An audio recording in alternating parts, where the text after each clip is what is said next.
current affairs and politics. First we'll say, welcome to the UK. Oh, thank you. And we're not afraid to use our free speech so that you can use yours. It's not controversial in the slightest to anyone who hasn't lost their mind. Free Speech Nation, Sunday nights at 7 p.m. Only on GB News, the People's Channel, Britain's news channel.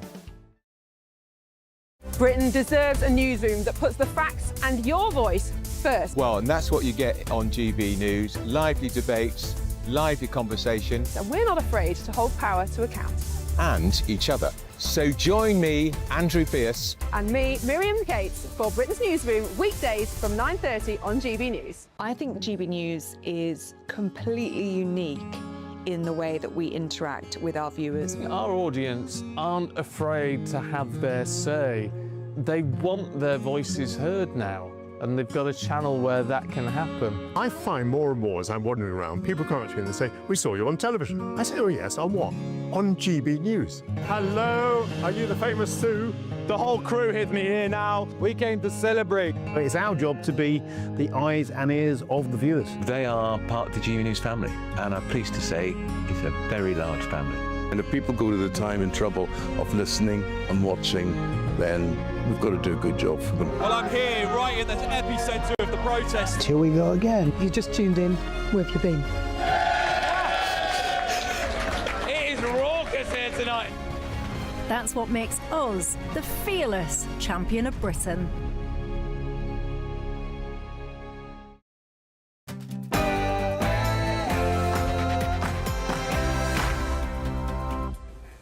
Very good evening, good morning, live from Washington, D.C. This is Bev Turner on GB News with the stories shaping Great Britain and the United States of America coming up tonight. My first duty, the duty above everything else, is to keep our country safe. The Prime Minister's position has never looked weaker, and that is saying something. The number of resignations in the Ministry of Defence just keeps on rising. We are watching to see what happens now, also tonight. How many frigates do we have in the fleet?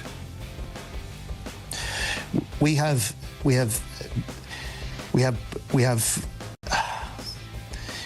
That's the man who kicks it all off. No, not Nick Ferrari, John Healey, who in a resignation letter this morning made some truly staggering comments about the state of the UK's defences. Also tonight.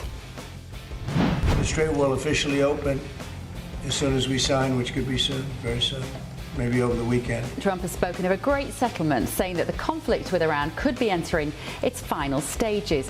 Is it cause for optimism, or have we been here before? And this is going to blow every other tournament you did. You're going to say how terrible a job you did in the past, because this is so much better, Gianni. If only you could bottle that kind of confidence. They are off. It sounds like the first match of the World Cup was a feisty one. 3 players were sent off during Mexico against South Africa just a short while ago. We'll bring you all the details on and off the pitch. Also tonight. You and all of us have made history, and this is the greatest moment in the modern history of our great nation. Thank you!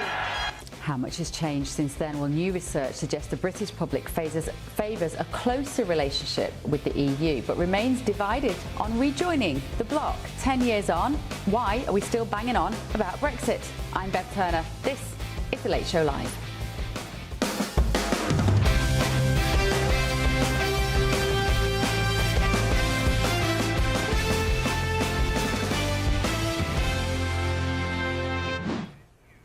Welcome to a very hot and sweaty Washington, D.C. Delighted to say in the studio with me this evening, Chairman of Republicans Overseas UK, Greg Swenson, and journalist Nelson Aspen.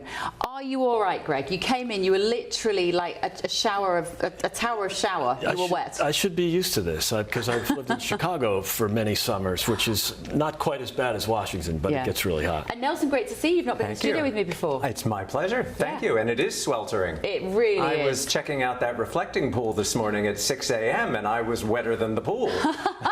Oh, this is part of Trump's renovations in DC. We'll tell you all about that as well tonight. And in the UK, we've got Linda Jubilee and Kai Wilshaw. Good evening to you both. How is everything over in London? Has it been a scorcher there today, Kai? No, it hasn't. Having spent time in DC in the swamp, I'm not envious of your heat, but it's been raining here. Would you believe that? It's June. Oh, I'm sorry. And Linda, so good to see you. I love your new haircut. Oh, thank you very much. It hasn't been, as Kai says, it's been raining, but it's been politically very hot today. Oh, it really has. We've got a lot to talk about tonight, guys, because Labour is in turmoil. Defence Secretary John Healey has resigned, arguing that Labour's military funding plan falls short of what Britain needs. Armed Forces Minister Al Cairns has followed suit tonight as 2 other junior ministers also quit. In the chaos, Dan Jarvis has now been appointed Defence Minister. And in The Independent tonight, could Foreign Secretary Yvette Cooper go next? So just how sustainable is Sir Keir Starmer's government, and and what is the state of the UK's defences? Let's talk now to former commander of the British Forces, Colonel Richard Kemp. Richard, very few voices more qualified to talk on this topic than you. So what is it, do you think, that pushed John Healey over the edge? Well, I think he's an honourable man who recognised that he couldn't really effectively discharge his defence portfolio without enough money to make the British Armed Forces workable in pursuit of our country's defence. And, clearly felt he had no choice other than to go. I suspect, actually, it was between him and Ed Miliband. And no doubt there was discussion within the cabinet about where the money should be spent, whether we should continue spending exorbitant amounts of money on net zero, a strange pursuit of net zero, or whether we should actually bolster defence funding. And I suspect in this case, Mr. Healey lost out and had little choice other than to resign. But I think it's an unusual event in modern day politics where a minister in that position has the honour to resign. It's not unusual, I wouldn't have thought, Richard, for defence ministers defence secretaries to be going to their prime ministers and asking for more money. That must have happened for decades. Healey said in his letter that he wanted to, the government was planning to raise defence spending by just 0.08 of a percentage point of GDP between next year and 2030, from 2.6 to 2.68, and that it must hit 3% in 2030 to meet the challenge. But given the state of our finances and how much debt we are in, that is clearly just not obtainable. What does Dan Jarvis do now? Does he just have to make the best of the money that he's got, or should he also be asking for these figures? Well, it is obtainable, but it's obtainable by making hard choices, and those are hard choices that successive governments have failed to make. And instead, we're spending vast, eye-watering amounts of money on welfare, which the Labour Party refuses to allow to be cut. We're spending eye-watering amounts of money on the pursuit of net zero, as I said, and also on overseas aid. So the money is there if it was allocated to be in the right place. But I think whoever takes over, well, we know Dan Jarvis has taken over as Defence Secretary. It'll make no difference. He won't get any more. He will simply have to carry on wearing the mantle of Defence Secretary without actually being able to fulfil his remit. He won't be able to effectively secure the United Kingdom. And I don't think anyone, whoever else it was put in that position, would be able to do so under Keir Starmer. And I very much doubt that if, let's say, there's a leadership contest and Andy Burnham takes over, I suspect the situation will be exactly the same. Ben Wallace has said that the defence budget has just been hollowed out for years. Why has the UK done that? Because I think if you asked President Trump in that house down the road from where we sit here, he'd say the UK has done that because they've been complacent about America always stepping up to the plate to help them out in the event of any sort of conflict. And that's very true. It's true of all European countries, particularly Western European countries, who have squandered money, vast amounts of money on making lives more comfortable for people, on welfare, etc. No doubt all highly desirable things if you've got the money to do it. But we've, since the fall of the Soviet Union, and since John Major's time, we have simply been running down our defences. Successive politicians, successive prime ministers have believed that there's no votes in defence, and they haven't spent on defence. The armed forces have been run down over many, many decades now, even as the threats grow. And for example, the British Army, in the 4 years since Russia invaded Ukraine, which everyone said, oh, it's a wake-up call, in those 4 years, the British Army's been successively reduced in numbers. Yeah. What's the morale like in the army now, would you say, Richard? Well, I'm still in touch with quite a few people who are serving, and I would say it's not great for a number of different reasons. And that, obviously pay is not as good as it should be, and the way to retain soldiers above all, I think, is to give them a decent pay package. But also, they understand that equipment is not maintained properly, and the equipment that they have to train on is not available in the numbers that it should be, and so they can, they can see that they're not really in a position to prepare for war, and they recognise that defence is a declining industry, and that doesn't boost anyone's morale. And then on top of that, when you see, for example, the current government again trying to turn on former servicemen in Northern Ireland, in Iraq, Afghanistan, for alleged crimes, and instead of supporting those people who are accused of such things, they've basically tried, particularly in Northern Ireland, tried to throw them to the wolves. And that doesn't have good effect on morale of either serving soldiers, nor does it encourage people who are not serving to join. Yeah, absolutely. OK, Richard, thank you so much for that insight. Former commander of the British Forces, Colonel Richard Kemp there. Thank you so much. Greg Swenson, you were taking some notes listening to what was being said there. That point that I made about the fact that the UK's kind of being complacent because we're part of NATO, and then we know that not Trump, but we know that America will step up, and that feels shaky now. Yeah. But for John Healey to go, this is a huge blow to Starmer. Absolutely. I mean, I thought Keir Starmer was actually trying to get some more money for the military. He proposed $18 billion, and granted the military asked for $28 billion, but then Rachel Reeves only would commit $13.5 billion. And I would say, but blame Rachel Reeves, but definitely blame Ed Miliband. And as was said earlier, he kind of won the battle, the duel, and that's a shame, because that's what's really killing. That's part of what's killing the military. That's why all these European militaries have atrophied, because they were wasting so much money on the nonsense of net zero, which is destructive not only to the people and to the economy, but also has a great effect on the military. The way you win these battles is with strong economies. Yeah. You have to have a strong economy to have a strong military.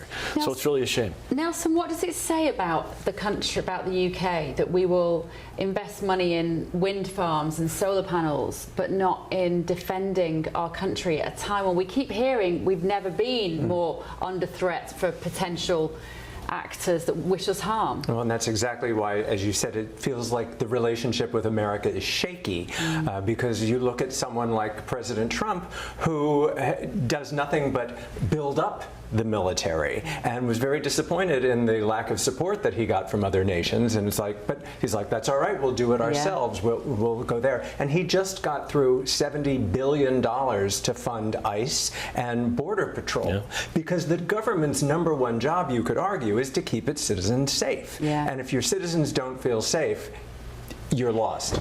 Which actually, Kai, and Linda, if I can come to you in London, Kai, we hear from Keir Starmer all the time the idea that he has to keep us safe. He uses that as his excuse to get all sorts of sort of authoritarian policies over the line because he wants to keep us safe.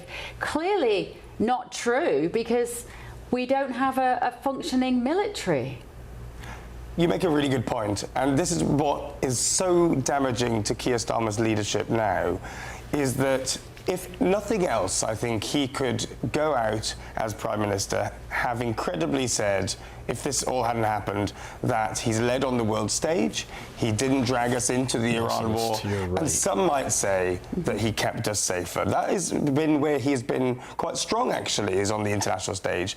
This just shows that anything he had, any chance he had at a legacy is pretty shot, frankly. Yeah, Linda, what do you think about the resignation of John Healey today? How problematic is that going to be now for Starmer? I think it's completely catastrophic for Sir Keir Starmer. I think this is the beginning of the end. I think that he, in my view, cannot recover from this. John Healey's letter was excoriating in its detail, and the fact of the matter is that if a nation cannot defend itself, really nothing else matters. I don't think it's just a question of net zero. I think it's also a question of the welfare bill, because we've seen that Sir Keir Starmer knew perfectly well, and the military told him there had to be some cutbacks in the benefit situation in this country, and he was held to ransom by his own backbenchers. I don't see anything happening now that is in any way positive at all. I'm quite surprised that Dan Jarvis took this job, although he is very well qualified to do so. In fact, he's slightly better qualified in military terms than both Al Khan's and John Healey. But it is sadly, very sadly, a poisoned chalice. As Jean was saying, the number we had to keep to, the military wanted 28 billion. We got to 18, and now we've got to 13.5, I think it was. And at that point, John Healey said he could not keep the military safe, and he could not keep this country safe. Nothing could be clearer. So that is a disastrous situation for Keir Starmer, and I think that we will see that he will go before the autumn and before the next party conference for the Labour Party.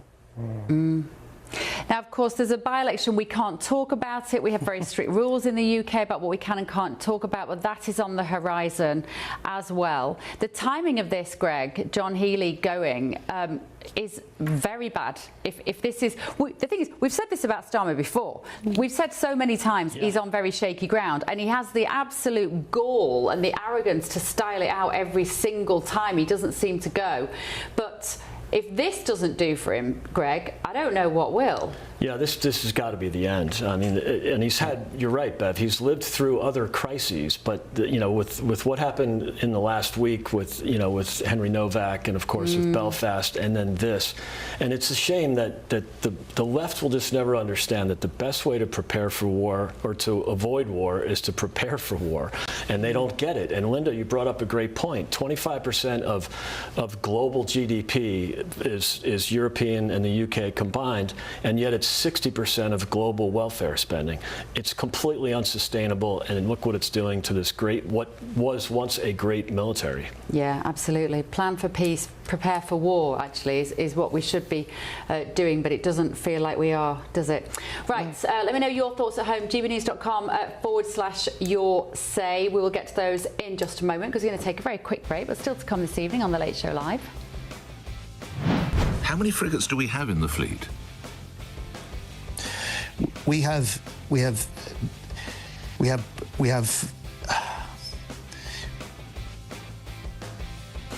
So awkward, the man who kicks it all off. Now, former Defence Secretary John Healey, just what did he say about the state of the UK's defence? I'll be going into it with more military experts in just a moment. This is The Late Show Live, only on GB News.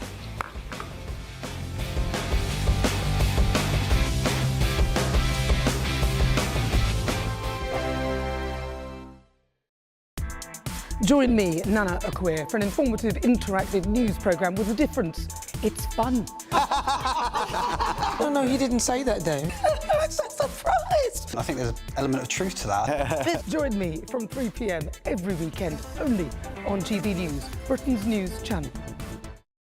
Hi, I'm Michelle Dewberry, and my show is your opportunity to cut through all the noise and dive in headfirst to some robust debates. Ideas clash. Situation, No, Because the failure is you're deliberately avoiding my point. Nothing's held back, And if you think this is the end of it, wait for more. and we do not shy away from the difficult stuff. Sometimes I want to shake people and say, if only you understood. So join me on Jubes & Co. weeknights at 6 p.m, only on GB News, Britain's news channel.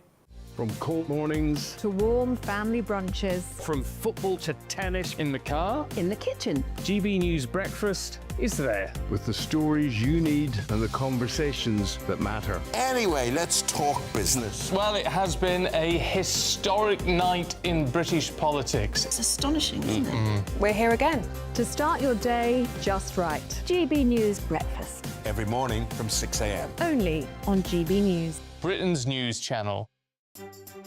Some people enjoy lazy Sunday mornings, but not me. What's the truth of the matter? So that's a very live question. Would you support him if he waters down these plans? Before the spin sets in, I'll be getting to the truth. This is personal. No soft questions, no easy answers. It's one thing if the state has rules in this country. It's another thing whether the police and others actually police them. Setting the agenda and holding those in power to account. You can't really blame her if the system is set up this way. You will not want to miss it, trust me. The Camilla Tominey Show, Sundays from 9:30, only on GB News. From the school run to the home run, watch a new show for all of Britain. So he can say whatever he wants. A straight talking show where all voices are heard. And, when are we going to stop talking about smashing the gangs and actually do it? With the stories that matter from every part of our country. There's a bit of a crash landing there for your Chancellor. Bold, fearless and standing up for you. That's me, Martin Daubney, 3 p.m. till 6 p.m, weekdays, here only on GB News. The People's Channel, Britain's news channel. Westminster's full of talk, but out here, it's the real world. Am I allowed to talk then? No, that's it. This is where it matters, real people and real lives. That's what politics is all about. The fact is Trump made a good start. No. Straight answers, no spin, and just a couple of pints. How many fingers have I got up? About 10. So join me for Lee Anderson's Real World every Friday at 7 p.m, only on GB News. The People's Channel, Britain's news channel.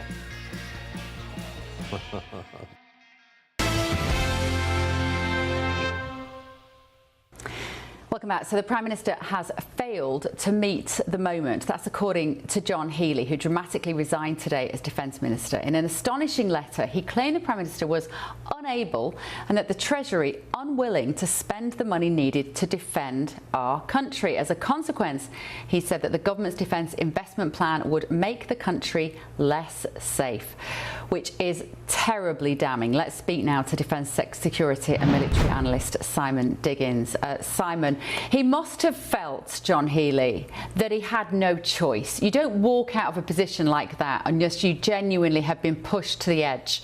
What did you make of events of today? Good morning. I mean, they are really dramatic and they're very consequential. I mean, I think that the issue over the defence investment plan has been running now for months. I mean, bear in mind that the SDSR, the Security Defence Review, took place last year, and it said initially that the defence investment plan was going to follow in the autumn. And I know that the ministers have been under pretty well continuous pressure ever since. I mean, the thing that was going to really drive them was there's going to be this NATO summit now on the 7th of July, and I think it was felt that they couldn't delay it any longer, so they had to get this thing out. But the figures which we've seen are so far away from the requirement that I think at the end John Healey quite rightly decided he simply couldn't face up and pretend they were adequate to the task, because that's really where the situation is.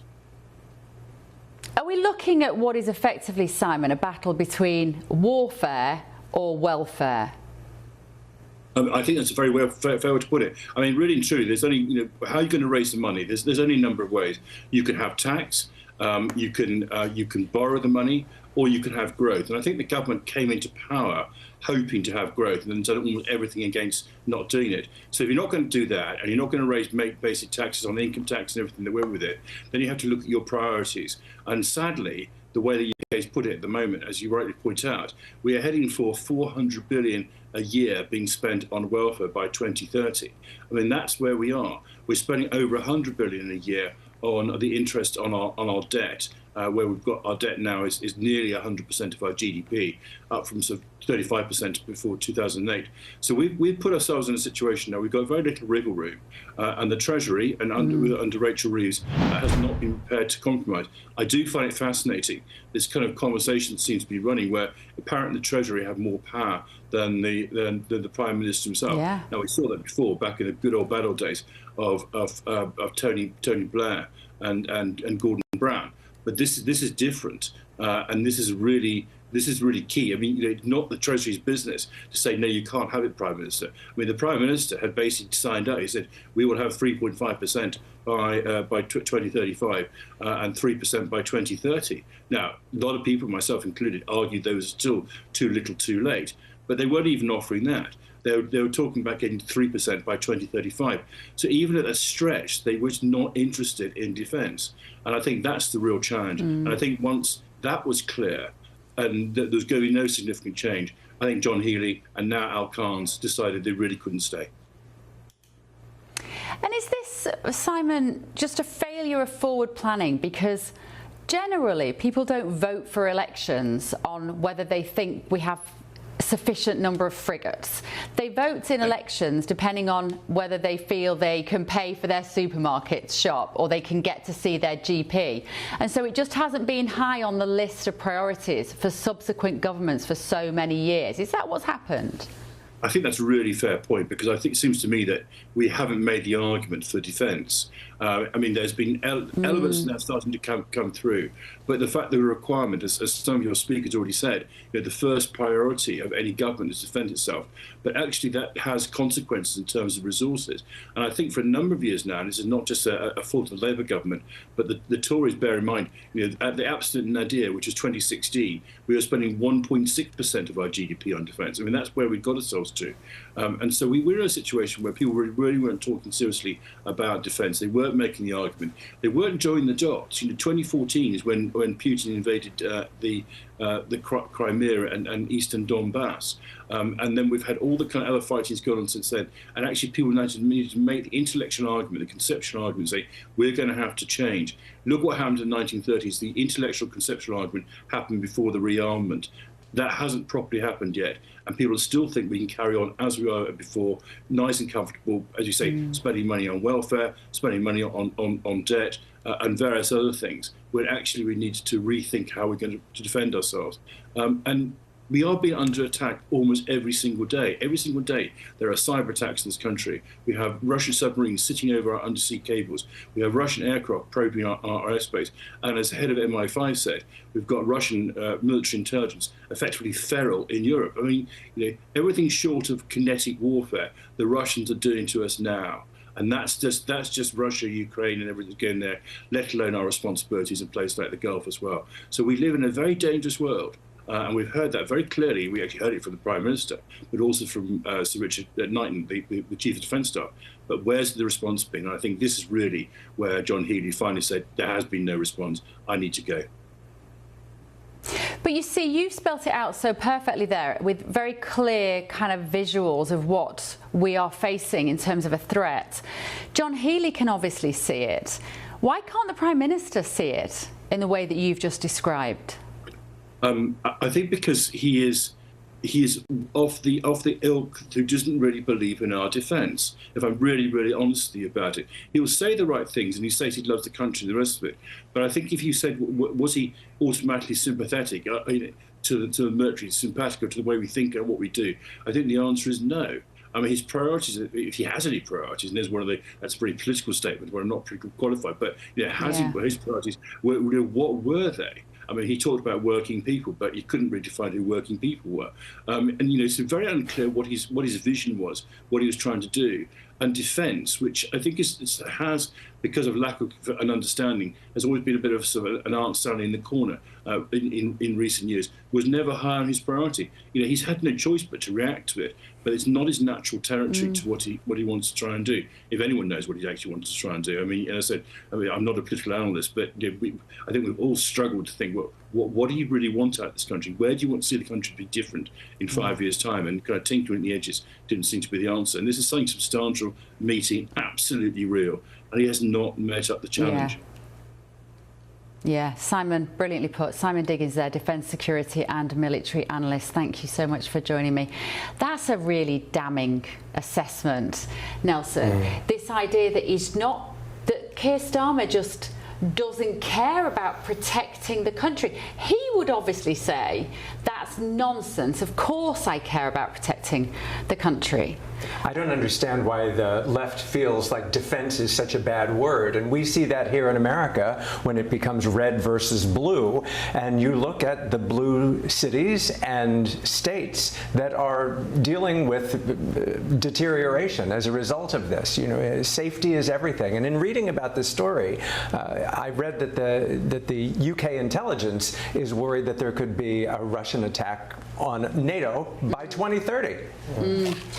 Now, Labour would say, Kai, of course, that the forces were hollowed out by the Tories, and there'd be some truth to that.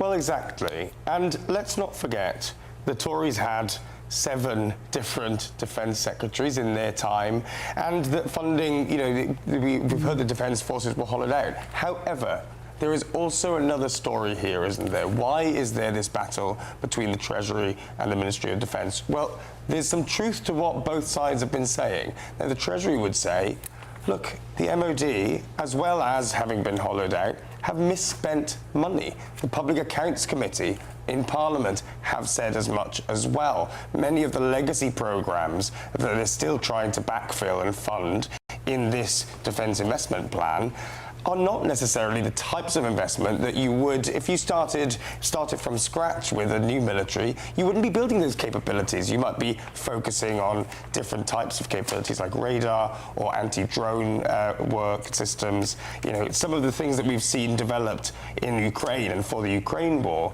you might focus there. And so there's a few, you know, the MOD has a history of fudging the numbers a little bit, putting budgets together that are sort of made for PR rather than the real budgets. It's something Dominic Cummings himself took to Twitter today to talk about and say, look, guys, MOD's been doing this for decades, and now they're sort of reaping the rewards of what they've sown. So the Treasury has a lot of blame to take, the Defence Ministry also, but the person who's meant to adjudicate those things is the Prime Minister, and this is a weak Prime Minister who doesn't want to decide between his cabinet ministers. Linda? I think we should be really, really clear about this. I think there is very little point in looking back historically, because I think that's now a waste of time. The second point is, I don't think this is about party politics. I think Simon Diggins was perfectly clear about the threat we face now, particularly from cyber attacks from Russia. We've got Russian shadow fleets trawling across the top of our cables in the Channel.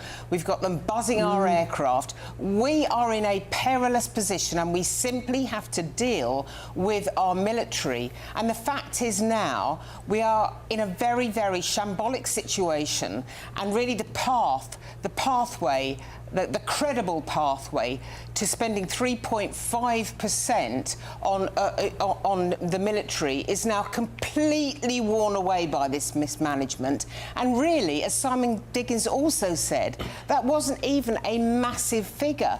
I wonder what they think in the Pentagon. I'd love to be a fly on the wall there. I mean, it is perfectly true that for many years we have expected the US to carry our water for us. We simply have to knuckle down and start thinking about that. And may I say as well, it is also up to the public to listen very carefully when they hear people like George Robinson, that's a Labour guy, man and boy, also a Defence Secretary, also the Secretary General of the UN, when he says, when he says that we are in trouble. It hurt him to say it, but he meant it, and he did it for a reason. And John Healey has done this for a reason, because we simply have to wise up to the fact that there is some pain involved in making sacrifices so that we can defend the realm. I'm just imagining what's going to happen with every politician that's going to be coming out now from now on. It is so easy to say, your Prime Minister is so bad that his Defence Secretary has left telling the country, you are at at risk. We are in a perilous situation, and he won't even prioritise that. I don't know how he can, I genuinely don't know, Greg, how he can weather that storm. But then we've said that before, and he just keeps bouncing back. Yeah, because I guess the argument is who's the alternative? But I think the alternatives are most of whom will be further to the left of even Keir Starmer. He doesn't really care about anything, but I think we shouldn't be surprised. If you look at the only two notable things he's done around defense and security is throw the veterans of the Northern Ireland Troubles under the bus and give away the Chagos Islands. So, he obviously doesn't care about the military. He's not a supporter of them. My guess is he doesn't, prior to being PM, he didn't really know anyone in the military. Then how can you be Prime Minister and not care about keeping the country safe from a military point of view, Nelson? That's the bit I don't understand, how it isn't a priority. I think maybe for years, many of us thought that warfare in the 21st century would look like cyber attacks. It wouldn't look like a battle between troops that would require the hardware that we now see in action in the Strait of Hormuz. We thought that those days were gone. Is that partly what's happened here? He just doesn't strike me as a very forward-thinking individual. It's the kind of fellow who wants to be friends to everyone, wants everyone to like him, doesn't want to take a misstep, so consequently does nothing but make missteps. Yeah, it could very well be that. Kai, you need to defend him before we go to the break. Yeah, look. I think you mentioned earlier. That that Pat McFadden felt. Pat McFadden. John Healey, I'm mixing up my bald men in the government, you see. That John Healey must have felt he had no choice.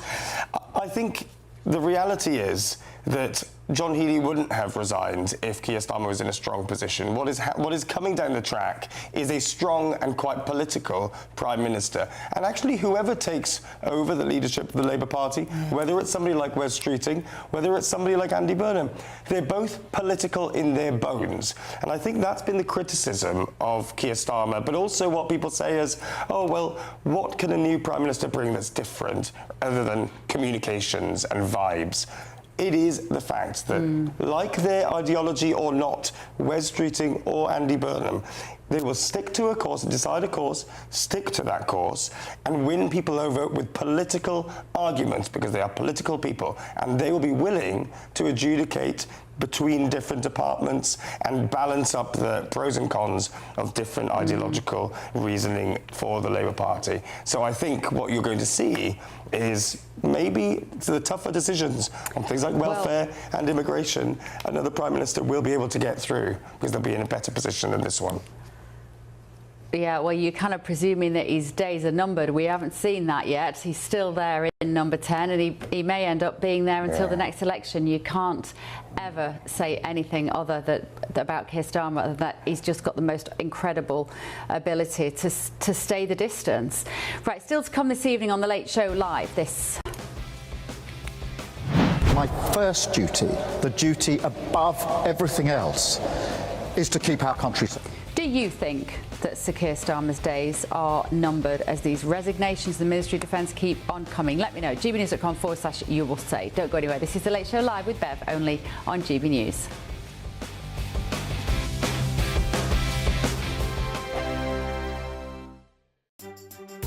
Some people enjoy lazy Sunday mornings, but not me. What's the truth of the matter? So that's a very live question. Would you support him if he waters down these plans? Before the spin sets in, I'll be getting to the truth. This is personal. No soft questions, no easy answers. It's one thing if the state has rules in this country. It's another thing whether the police and others actually police them. Setting the agenda and holding those in power to account. You can't really blame her if the system is set up this way. You will not want to miss it, trust me. The Camilla Tominey Show, Sundays from 9:30, only on GB News. Breaking news, live updates, stories that matter. From the heart of the GB newsroom to every corner of Britain, with our team of dedicated journalists across the UK. GB News bulletins are there to deliver the latest news that matters to you. Bulletins on GB News, the People's Channel, Britain's news channel. Hi, I'm Michelle Dewberry, and my show is your opportunity to cut through all the noise and dive in headfirst to some robust debates. Ideas clash. Situation, No, isn't it? no, Because the failure is you're deliberately avoiding my point. Nothing's held back, And if you think this is the end of it, wait for more. and we do not shy away from the difficult stuff. Sometimes I want to shake people and say, if only you understood. So join me on Jubes and Co weeknights at 6 p.m. only on GB News, Britain's news channel. Westminster's full of talk, but out here, it's the real world. Am I allowed to talk then? No, that's it. This is where it matters, real people and real lives. That's what politics is all about. The fact is Trump made a good start. No. Straight answers, no spin, and just a couple of pints. How many fingers have I got up? About 10. So join me for Lee Anderson's Real World every Friday at 7 p.m. only on GB News. The People's Channel, Britain's news channel. I've been in Westminster for a long time, but I know that though power may be here, its effect on people's lives is across the whole of the country. We may be where rules are made, but it's where they're implemented that matters. Join me, Jacob Rees-Mogg, for forthright and frank discussion on where Britain has come from, where it's going, and where it will end up. That's State of the Nation, Monday to Thursday, 8 to 9 o'clock. Vox Populi, Vox Dei. From the school run to the home run, watch a new show for all of Britain. So he can say whatever he wants. A straight talking show where all voices are heard.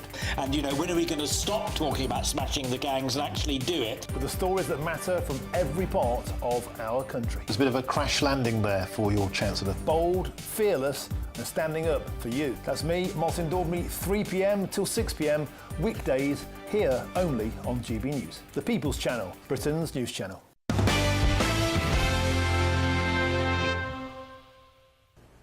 Welcome back to The Late Show. Your messages are coming in. David said, Starmer should definitely resign. He's lost the confidence of the people. That is not good for the country. And Dex says, I propose we change the names of our aircraft carriers to HMS Tofu and HMS Chocolate Teapot. So let's return to this chaos in Westminster. Tonight we've seen Defence Secretary John Healey resign, followed by Armed Forces Minister Al Kearns and Junior Minister Pam Nash. Here is what Conservative leader Kemi Badenoch had to say earlier in the day. Yesterday, I raised the issue of the Defence Investment Plan, and the Prime Minister exposed the fact that he was not going to put money into defence to the amount that was required. And I'm sure John Healey sat there listening to the Prime Minister tell me that he was increasing defence funding when he is not. He has done the honourable thing and resigned. I am glad that he agrees with me that we need to put more money into defence. But if UK defences are considered hollowed out, just how much of that blame can be laid solely at Keir Starmer's door? With me now, delighted to say, former Conservative MP and soldier, Bob Seeley. Bob, thank you so much for joining me. Great to see you. Your reaction, please, when you heard that John Healey had resigned, thinking of it through the prism of a military man and also a politician. Yeah, to be honest, I was quite surprised, but I thought good for him. I mean, look, there's always local issues, so he was probably weighing up if Starmer was going to be around for a few years, if realistically he could get anything else, if there was any sort of mitigation he could put in place. And I think he just thought with the circumstances that he was faced with, but also with the almost like levels of disrespect which I think Reeves and Starmer showed the military by cutting back the defence investment plan by such a significant amount. I understand that, I was talking to a few people in the MOD recently, I understand that we needed about 28, we're hoping for 28 billion. And in fact, we're getting either 13 or 15, 18 at tops. So this would be very, very significant cutbacks in expenditure and would just continue the decline of the military for another generation. So I think under those circumstances, he thought, frankly, he was better off leaving. You know what he would say there, Bob, of course, and Keir Starmer would say this is all the Conservatives' fault because you had 14 years of running the department into the ground. Okay, I mean, look, I'm not going to say that the Conservatives got it all right, because clearly they didn't. It was a pretty depressing time. I would just say, actually, this has been going on really since the end of the Cold War. We took a peace dividend, and every 10 years we've taken another peace dividend, whether there was a peace dividend to be taken or not. For those of us who were following it from 2007, Vladimir Putin basically said, I don't like the West, the old relationship's over, we're going back to a Cold War. And then the first Russian invasion of Ukraine took place in 2014. And since then, we've had the Chinese being much more aggressive, much more assertive as well. So clearly, the Labour Party used and abused the military. When Cameron and Osborne and the coalition came in, they took an absolute hammer to defence under the guise of austerity, which was a terrible shame. Ben Wallace turned things around a little bit. But not enough, and he didn't have enough money, and yet we then saw ourselves going backwards even more with Starmer. So it's been a pretty sorry tale, really, for 30 years. Do you think that John Healey thought that he could change the vision, though, for this Labour Party? I mean, I was trying to remember actually what Starmer talked about when he stood for election in relation to the military. What did he promise the country? I'm saying, where has this sense of disappointment come from for John Healey when it is quite clear that the government just doesn't have enough money for anything? Well, the government is spending more money than ever before, but its priorities are, by conservative, small c conservative standards, are very wacky. Look, it's welfare payments. And there is an argument about the triple lock. But actually what is completely indefensible is when you're paying migrants to come to this country because they need financial support when they're here. I mean, what on earth are we doing? Paying people to live on the dole because they say they've got a headache or they're mildly depressed and they don't have to look for work for 5 years. Absolutely barking. I mean, it's morally reprehensible as well, because idleness, the beginning of the welfare state back in 1945, Beveridge identified idleness as one of the 5 squalors. And instead of taming it, we are turbocharging it. And then, foreign aid. I mean, really, the amount of money that's been, quotes, shoveled out of the door, quotes, since David Cameron's day is obscene. And there was a report last week, Bev, I'm sure you saw it, 28 billion lost in foreign aid fraud, but also in COVID loan fraud, some of which was just going straight to terrorist groups and states that actually, like Russia, who hate us. I mean, you cannot make it up. Has anyone in the civil service lost their jobs in Britain? No, of course not. But so many of those precedents, Bob, were set under Boris Johnson, under Rishi Sunak. I was going to say Liz Truss as well, but momentarily. A lot of these visions, these priorities, let's say, were established during Conservative leaders. It's not like Labour have come in and done anything particularly radical. I hold my hands up to that. I'm not disputing that. I just said, look, there's 30 years of it. New Labour, the rot started at the Cold War. We took a dividend, and we've kept on paying it. So New Labour took it. They ran defence far too hot. And they effectively, I mean, I was out there in Iraq. They ran down our military operation when they needed actually to step up and enable us to do more, because they basically said the Iraq was finishing because we're making a political statement that it's finishing, when in fact for the people out there you knew perfectly well that it wasn't. It was hotting up again, and we've kept on taking a dividend. I completely agree. I think the point where I disagree is that Boris Johnson actually realised you needed to put more money in, and Ben Wallace persuaded him that you needed to put more money in. So the rot stopped at the end of that period. But should we be proud of what the coalition did? No. Should we be proud of what May did? No. Should we be proud of what Blair and Brown did?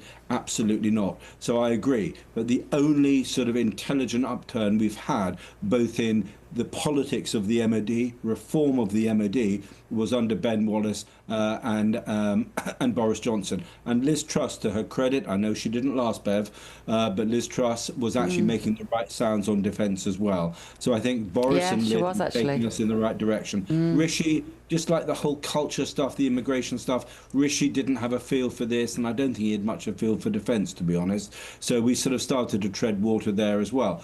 But Wallace was doing a good job in the MOD, and unfortunately, I think one of the criticisms that Ben has made of John Healey, who's a good man, decent man, John Healey. There are people who are not worth liking in the Labour Party, but he's old school right-wing Labour. He's a decent character. He's on the left, which you and I aren't, but he's a decent character. But I think the criticism of Healey, he was far too trusting of the Treasury, and effectively for the last 2 years he's been played, and right now he said, I can't deal with it anymore. Yeah, OK, Bob, great to see you. Bob Seeley, thank you so much for joining us. Still to come this evening on The Late Show Live. Probably the most eye-catching headline of the day was from The Sun. Thanks, but no tanks. This is The Late Show Live. Let's talk about that only on GB News.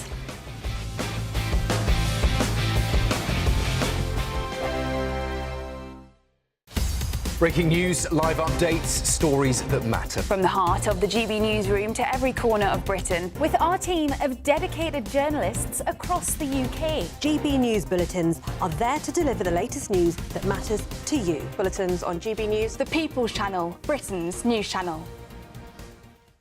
From cold mornings to warm family brunches. From football to tennis in the car. In the kitchen. GB News Breakfast is there. With the stories you need and the conversations that matter. Anyway, let's talk business. Well, it has been a historic night in British politics. It's astonishing, isn't it? We're here again to start your day just right. GB News Breakfast. Every morning from 6 a.m. Only on GB News. Britain's news channel. Westminster's full of talk, but out here, it's the real world. Am I allowed to talk No, now? that's it. This is where it matters, real people and real lives. That's what politics is all about. The fact that Trump made a good start, no. Straight answers, no spin, and just a couple of pints. How many fingers have I got up? About 10. So join me for Lee Anderson's Real World every Friday at 7 p.m. only on GB News. The People's Channel, Britain's news channel. At GB News, we love to hear from you, our loyal community. So drop us a line at gbnews.com/yoursay. There you can talk to each other and also to the presenters live on air. gbnews.com/yoursay, because GB News is your channel, Britain's news channel. Join me, Nana Akweer, for an informative, interactive news programme with a difference. It's fun. No, he didn't say that, though.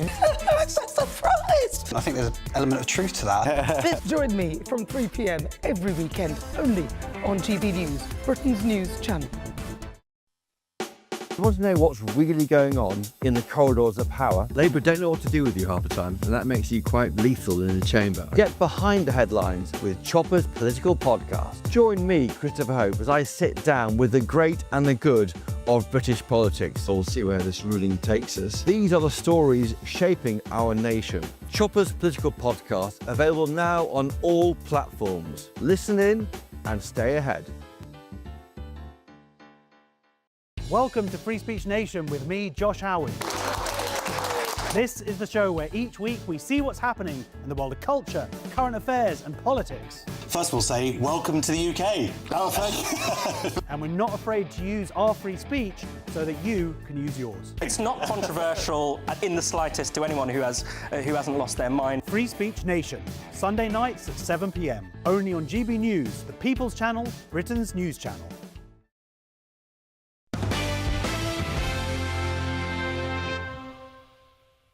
Welcome back to The Late Show with Bev Turner. Now let's have a look at some of the main stories on the front page of tomorrow's newspaper. Let's have a look at The Sun, which for years now, The Sun has been acing the headlines. You can guarantee it, can't you? Thanks, but no tanks. Defence Secretary quits with a swipe at the Prime Minister over cash. Let me go to my panel on that just before we finish out this topic for this evening. Linda, I was really struck there listening to Bob Seeley say that actually John Healey might be a victim of a sort of naive optimism that maybe the bank would fill up and the piggy bank would get full and he might have some money, and he just didn't have it, and in the end he's just given up. And it is very damning on the Prime Minister, as we've been saying. Yeah, I think this is about money. It's totally 100% about money. At the end of the day, you know, you're looking at a fairly weirdly straightforward situation. £13.5 billion doesn't stretch to cover what you need to do. Now, I think that money meant, in the short term, some things could be achieved, but actually what it meant medium term and long term was no investment whatsoever. So the whole situation for the defence of this country just would have got worse and worse and worse. And I think it's very unsettling for people. But I do think they need to perhaps appreciate more about what's required. As Bob Seeley said, we have relied on the peace dividend for far too long, and we have become complacent. We think somehow the world is always going to be at peace, and we can see now that the old international rules-based order has completely disintegrated, and now we are in entirely new territory, and we have to have a rethink about how we handle defence. Do you think, Kai, that he has a plan, our Prime Minister? Because we've got a country at the moment that is furious about events in Belfast. There is this growing resentment about the fact that people who arrive here and have been here for 5 minutes get so much, and people who've paid into the system for years get nothing. And so when the Defence Minister comes out and says he won't even keep you safe, it's a terrible accumulation, a compound situation of issues which are impossible to wriggle out of. Yeah, I share your prognosis, and I think lots of people in the Labour Party do as well. I think it's now incumbent on some of the thinkers in the Labour Party, some of those who might seek to replace Keir Starmer, but also people who might still want to support the current government. It's incumbent on them to decide to have a bit of a battle of ideas, to try and come up with some solutions to the really grave and very complicated problems that we're facing, because they didn't do that preparation work before coming into government. That much is clear. But now there needs to be some sort of reckoning, else things like this are going to happen even more. And can I just say one thing on the cash? You're right, this is about cash. And what we've seen in the last few weeks up until now is an interesting rearguard action briefing into the press saying that Rachel Reeves might be safe under a future leadership contender. Now, the first thing one minister texted me when this news came through was Rachel is done for, because it's seen that her and Keir Starmer are tied together in this endeavour. Yeah. So they're clearly a tight little team of two, aren't they? Right, more to come in the next hour. We're talking about the World Cup. There's been a match already, and 3 people got sent off. I'll tell you all about it in just a minute. This is The Late Show Live.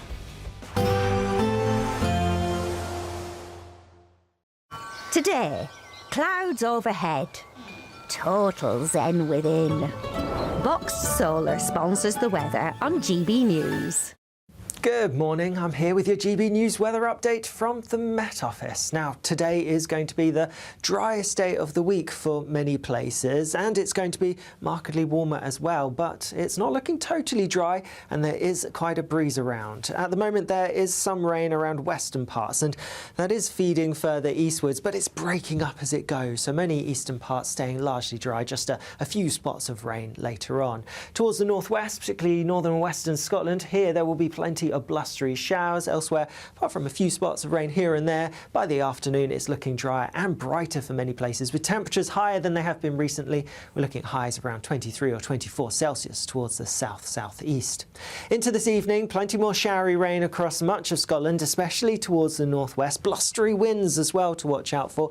But worth noting, the showers today, well, they're not looking as heavy or as thundery as many of the showers we've seen through this week. A few showers to end the day across perhaps parts of Northern Ireland, the far north of England as well, but across the rest of England and Wales, well, it's looking like a largely fine end to the day. Lots of clear skies, some late sunshine to look forward to as well. Overnight, a bit of a north-south split. Northern areas staying quite blustery, cloudy at times, and a fair bit of showery rain to come as well. Further south, it's a drier, clearer picture, but temperatures for most not really dropping a huge amount. A fairly mild night for many places, generally staying in double figures, just a few prone spots, some sheltered glens perhaps of Scotland dropping into single digits. And then we stick with that north-south split through into Saturday. Cloudier across northern parts, showery outbreaks of rain, perhaps edging a bit further southwards across more northern parts of England through the day, but none of it looks especially heavy. Central southern parts of England and Wales having a largely fine picture, plenty of sunshine, plenty of blue sky, and with that feeling relatively warm, even if temperatures on paper aren't too dissimilar to today. In fact, for some of us, it's going to be a touch fresher. Bye-bye. Today, clouds overhead. Total zen within. Boxed Solar sponsors the weather on GB News. From cold mornings to warm family brunches, From football to tennis in the car, in the kitchen. GB News breakfast is there. with the stories you need and the conversations that matter. Anyway, let's talk business. Well, it has been a historic night in British politics. It's astonishing, isn't it? We're here again to start your day just right. GB News Breakfast, Every morning from 6 a.m. only on GB News. Britain's news channel. Join me, Nana Okoye, for an informative, interactive news programme with a difference. It's fun. No, he didn't say that, Dave. I'm so surprised. I think there's an element of truth to that. Join me from 3 p.m. every weekend, only on GB News, Britain's news channel.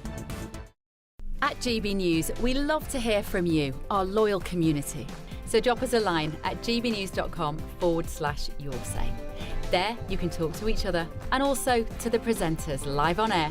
gbnews.com/yoursay, because GB News is your channel, Britain's news channel.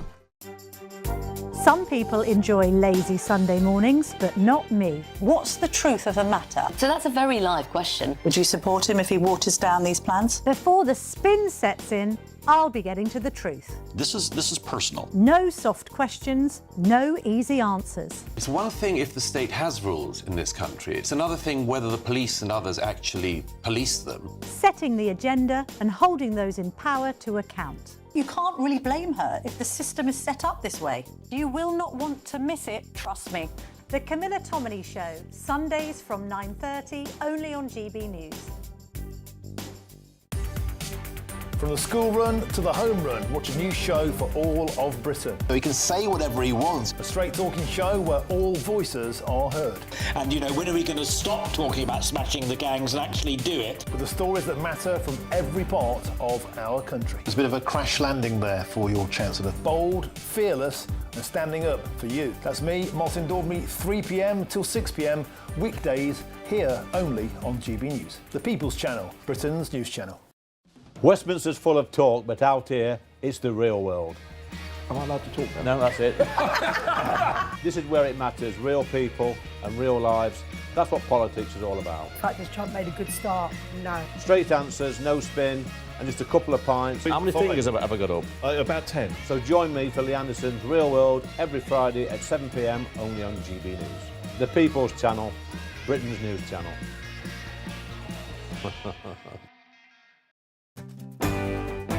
I'm Tom Harwood. This is GB News, Britain's news channel.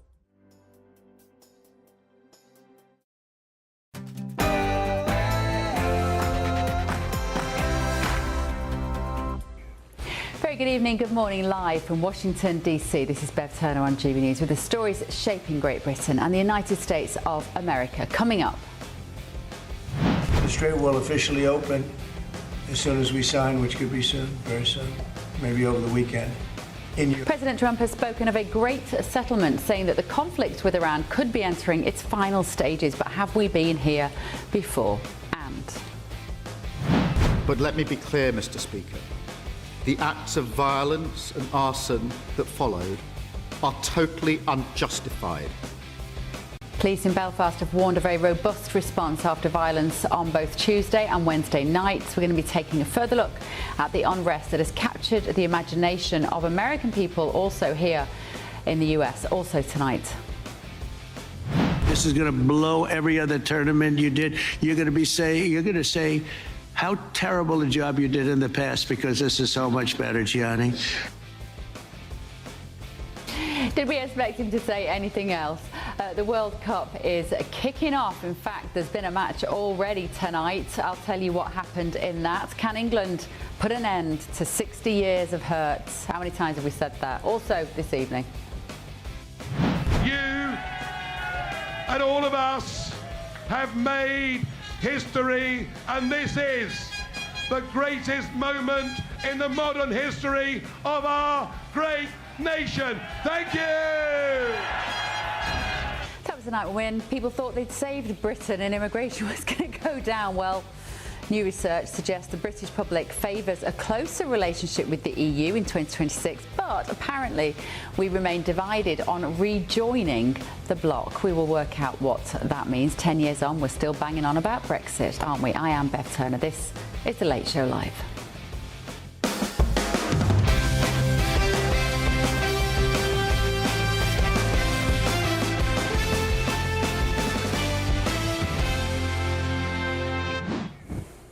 Very warm welcome this evening. If you're just tuning in, my panel, Chairman of Republicans Overseas UK, Greg Swenson, is here, and journalist Nelson Aspern with me in DC and in London. In our Paddington studio, we've got Linda Jubilee and Kai Wilshaw.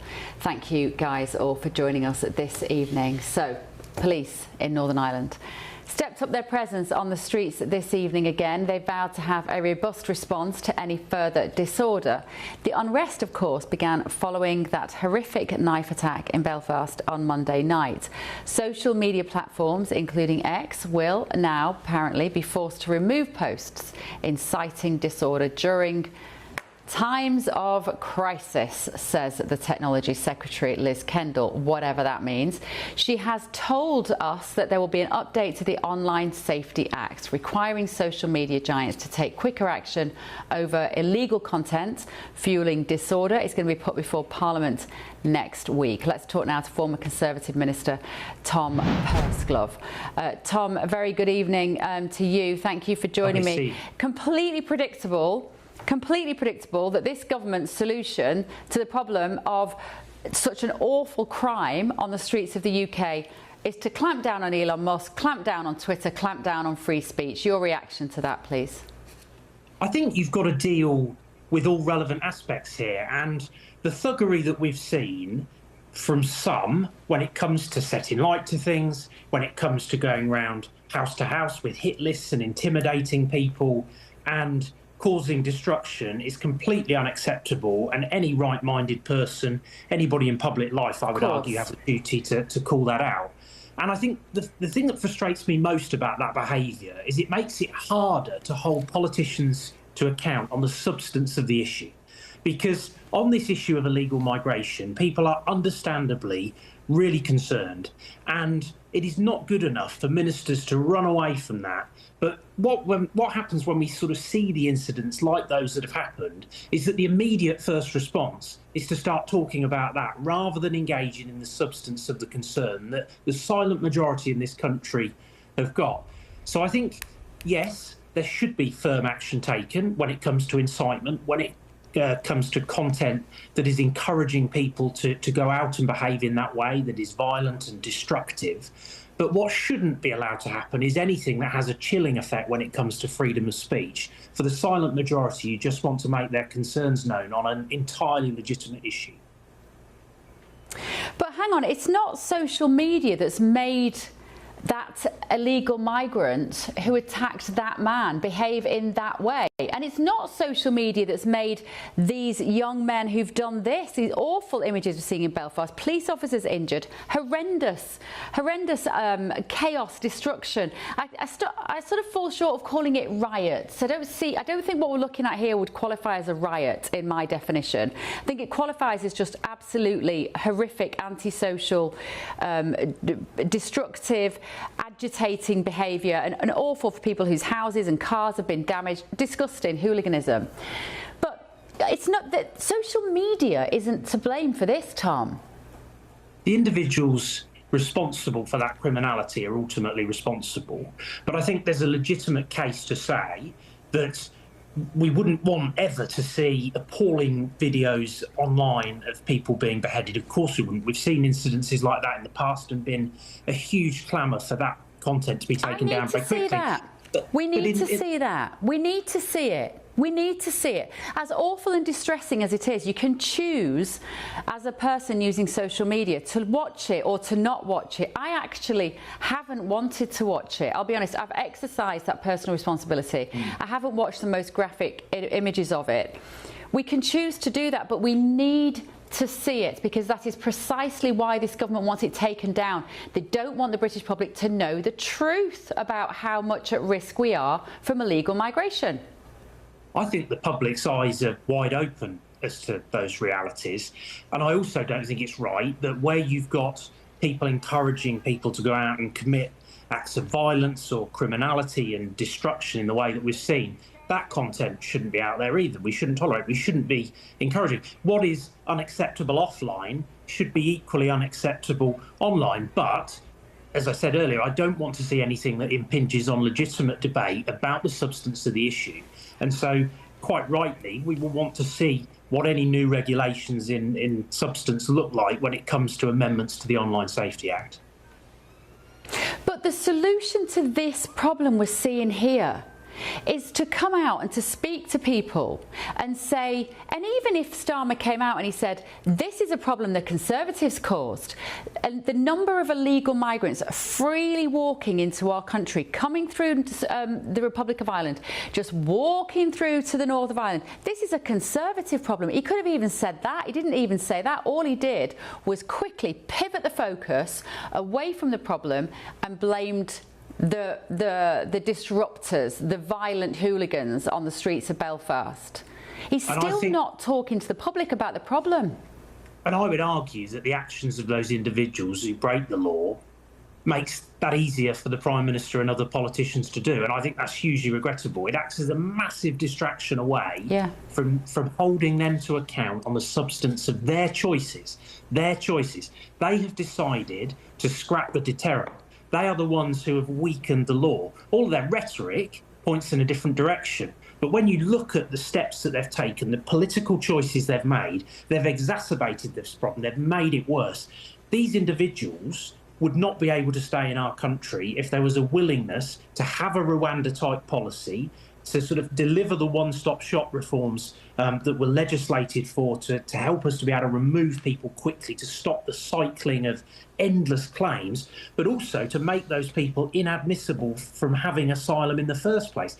That was the legislative base that they inherited, and they have chosen to water all of that down and in many cases repeal it. And it breaks my heart that they are able to escape proper scrutiny on this, because they sort of are tinkering around at the edges whilst the public is losing complete trust and confidence in politics, in democracy, in the integrity of our borders. And that just doesn't end in a good place. It goes right to the heart of the social contract. And our society needs the social contract to hold, because the alternative to that is unthinkable. But part of that social contract is free speech. It's a big part of it, and the freedom to view images online that might be uncomfortable. And I'm just so surprised by Conservatives backing up this idea that in a time of political crisis we can suppress information online. Surely, when we've got a government in power that has such authoritarian instincts, the Conservatives, all of you, should be standing up and saying, no, we don't want you to suppress communication between the public, particularly at a time of political crisis. Why aren't the Conservatives doing that, Tom? I certainly don't want to see legitimate freedom of speech trammelled over, but people shouldn't be able to incite violence, and people should not be able to encourage others to go out and commit wanton criminality. That isn't right. You wouldn't tolerate somebody standing in a high street encouraging that sort of behaviour. I don't think we should encourage that online. But politicians should not be able to evade scrutiny, which is why the substance of those regulations, or the way in which they will go about trying to alter the law or to tighten the law as they see it, will need to be scrutinised in some detail, because not a single quarter should be given that sees a trammelling on that right to have that debate about what is a hugely topical issue that the public are demanding answers to, that is running hotter and hotter, and that I just don't think the government's position that it's taken over the course of the 2 years it's been in office is legitimate or sustainable. And it certainly wouldn't stand up to scrutiny at the dispatch box in Parliament when presenting those arguments, let alone at the ballot box at an election. I just think when Liz Kendall says at times of crisis, quote, social media companies should be forced to take down posts, we are edging towards such a totalitarian regime. I genuinely believe that, because it is so subjective. Damn right, it's a time of crisis. It's a time of crisis when people are being knifed in the face in Belfast. That's your time of crisis. That's not when you shut down those images, because it's failure of the government which is creating that, and therefore they're trying to hide the failure. Don't let the great unwashed see what's really going on. Don't let them see it. You know, we have rules that already we have laws to deal with incitement of violence. You know, we have rules about that online. I think talking about what's happened and then what I'm saying is the crowds that have amassed in Belfast are not there because they've been told to do it by a post on social media. They are there because they are feeling incredibly angry about what they see as a deeply unfair society that they're living in, and they're frightened. And what you don't do, Tom, with frightened people, you don't shut them up. You give them a space to talk about it. And I think it's only going to end up being more problematic. I think the truth is, Bev, that there are people who are carrying out perfectly legitimate protest in a peaceful way. And that, in a democratic society, is fundamental, it's cornerstone. That must never, ever be impinged upon. But what is totally different is individuals who are going around committing acts of violence, that are going house to house with hit lists, some of whom are armed. That is incredibly frightening and distressing for people. We've got to call that out. That shouldn't be encouraged in any environment, whether that be online or offline. But what we also shouldn't have is a situation where people who legitimately want to express their feelings, express their opinions, and do that in an entirely respectful and measured way, which is where the vast majority of people, the silent majority in this country, are on this particular issue that we're all so exercised about. You're exercised about, I'm exercised about, people who watch this channel are exercised about.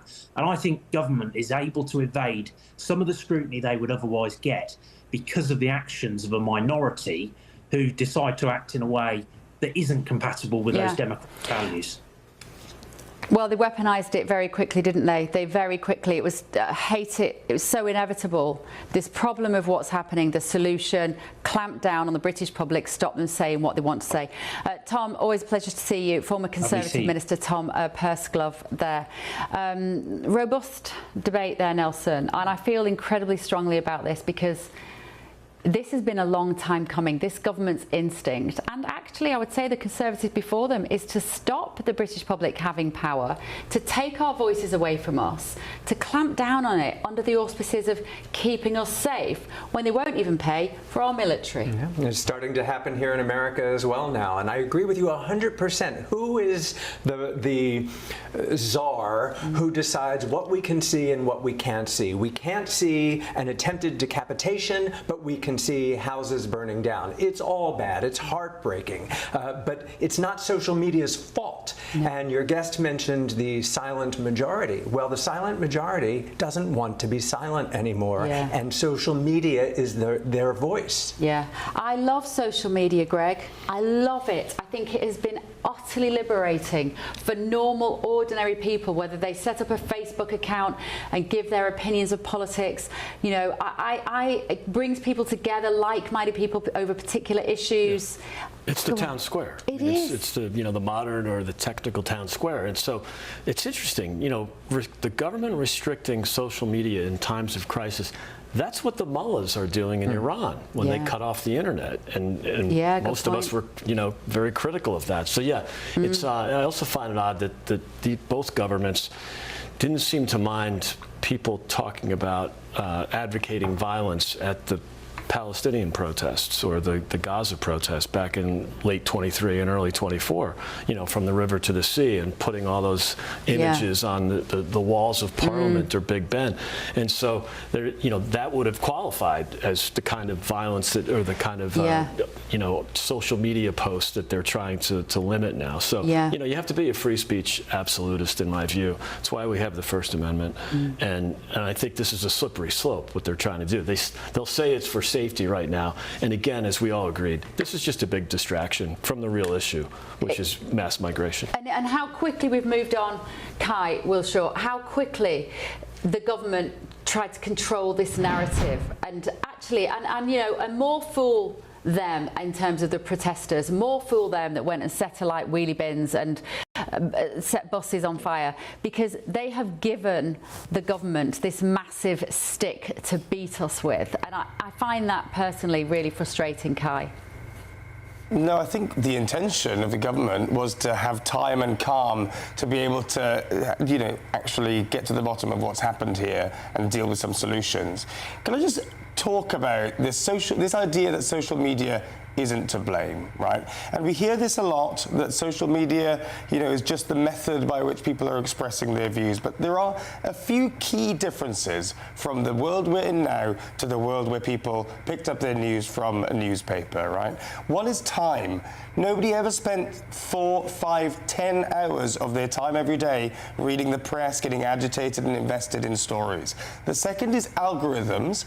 We know that the best engineering talent in the entire world has been over in Silicon Valley for a decade and a half, making these apps as addictive as possible. And what's addictive is looking at negative content. And the third, and what's become clear in the last 2 years, say, is there's no way to keep these social media platforms under any type of control. X used to be a place where, within limits, you could have your free speech, but things like incitement, child pornography, threats of violence, trade of weapons and drugs did not happen because the people at X cared about what was being allowed on their platform. What's changed? They don't care anymore. And so, of course, the government has to take steps like this. I hope they don't, by the way. I hope they don't have to go this far. But they're throwing down the gauntlet to Elon Musk and saying, look, we might have to do this if you're not willing to regulate your own platform within the norms of a civilized society. But what do you mean by that? I mean, I'm on X every day, and yes, more recently I've noticed more kind of vicious kickback. When you actually look at who they are, the chances are they're not actually real accounts, a lot of them. It's hard to say what isn't a real account. But what I think that Elon Musk has done so brilliantly with X actually is Grok. Because, and if you're not familiar with it, people watch this won't know, but you can ask Grok, which is an AI verifying system, so that I will regularly, if somebody puts a tweet up and you think that sounds a bit dodgy, you just say, ask Grok, is it true? And they can put it into some brilliant context. That is a wonderful tool, Kai, for establishing whether what you're reading is fact or fiction. Look, I welcome those kind of tools. We need it now more than ever because, frankly, media literacy hasn't really kept pace with how fast social media has developed. I find this, surely all of us probably, I'm sure on this panel, have found moments when you question whether what you're seeing is real or fake. Now, I'm glad that X has these tools, but this is exactly the kind of thing where you can see how something like this, without somebody who might not use those tools or even understand how to use them or know that they exist, you can see how that could lead you down the garden path very quickly, and how online threats of violence turn into real violence. Linda, what do you think about that? I mean, I find the idea that an online threat of violence turns into real violence, I find the link between the two phenomenally tenuous. I don't actually. I think that it can lead. I think online violence can lead directly to actual violence. I mean, what I think here, though, is we need to be very, very clear that there is the actual substantive event, and that does need to be paid attention to. There is a very great concern with mass migration here, and the situation was particularly bad in Northern Ireland because there were specific circumstances which made it very easy for people to get from Paris to Dublin into Northern Ireland, and that does have to be addressed. There are also a great deal of, we call them in this country, because for an American audience they won't have this term, but HMOs, houses of multiple occupation, and they had made many people feel isolated within their communities. Now, those are the substantive, important issues that have to be tackled. But, and I totally agree with you, when you look at the post of the stabbing, I don't really want to look at it. The guy, Stephen Ogilvie, had really grievous injuries. I mean, he lost an eye socket. He you know, his throat is stapled from one side to the other. I shouldn't really be saying too much because it's an actual live case. But I couldn't watch it. But I would fight to the nth degree to have that exposed, because some people do need to be watching it. But at the end of the day, I know perfectly well, and I've been a reporter in riots. I've been gassed. I've been water cannoned. I've been in Indonesia, in Korea, in really big, dangerous situations. And I know that it's wrong to incite violence online. It is the wrong thing to do, and it does lead to actual violence on the streets. And we do have to pay attention to that. I'm sorry, I don't want to chuck the baby out with the bathwater. But you can't put that toothpaste back in the tube, Linda. Like, no, we can't. We can't. And so I think the narrative around this just has to be about personal responsibility. And we never hear the government talk about take responsibility for your actions. You just they're always blaming somebody else. You can get the big tech companies to kind of moderate their content when it comes to inciting violence. We've had laws for many, many years that you cannot incite violence, you cannot incite racial hatred, you cannot cause an affray, and also you can't defame someone, you can't commit slander, you can't commit libel. There's enough laws on the statute books. We just have to find a way of using them to combat the worst excesses of social media. I agree with you. It's a town square. It's a great democratisation. It has many, many uses, but sometimes it's badly used, and we have to pay attention to that. You see, the people who... you know, I said it before, but history teaches us that the censors are never the good guys. You know, it's become a cliche that at the moment. Like, people who are trying to stop free speech are never on the right side of history, in my opinion. And when Kai was talking about the fact that people are spending too much time on looking at news now, I think the major difference is that only a few years ago, there were a very, very small number of people who would dictate the news agenda. They were basically newspaper editors. That was it. And they could have a hotline to 10 Downing Street in the UK, and 10 Downing Street could tell those newspaper editors what to put in their newspapers. That has been detonated by social media, that system, and thank God for that, because it means that we are much harder to control. And therefore, what do we see? We see a government doing everything it can to try to control us, whether it's going into your digital ID, walking us into the digital cage. When Liz Kendall came out and said we're going to put an amendment to the Online Safety Act, I just held my hands up and go, well, of course you were. It's so predictable that that's what they're going to do. Go on, Linda. But can I just say, of course, I agree with everything you're saying.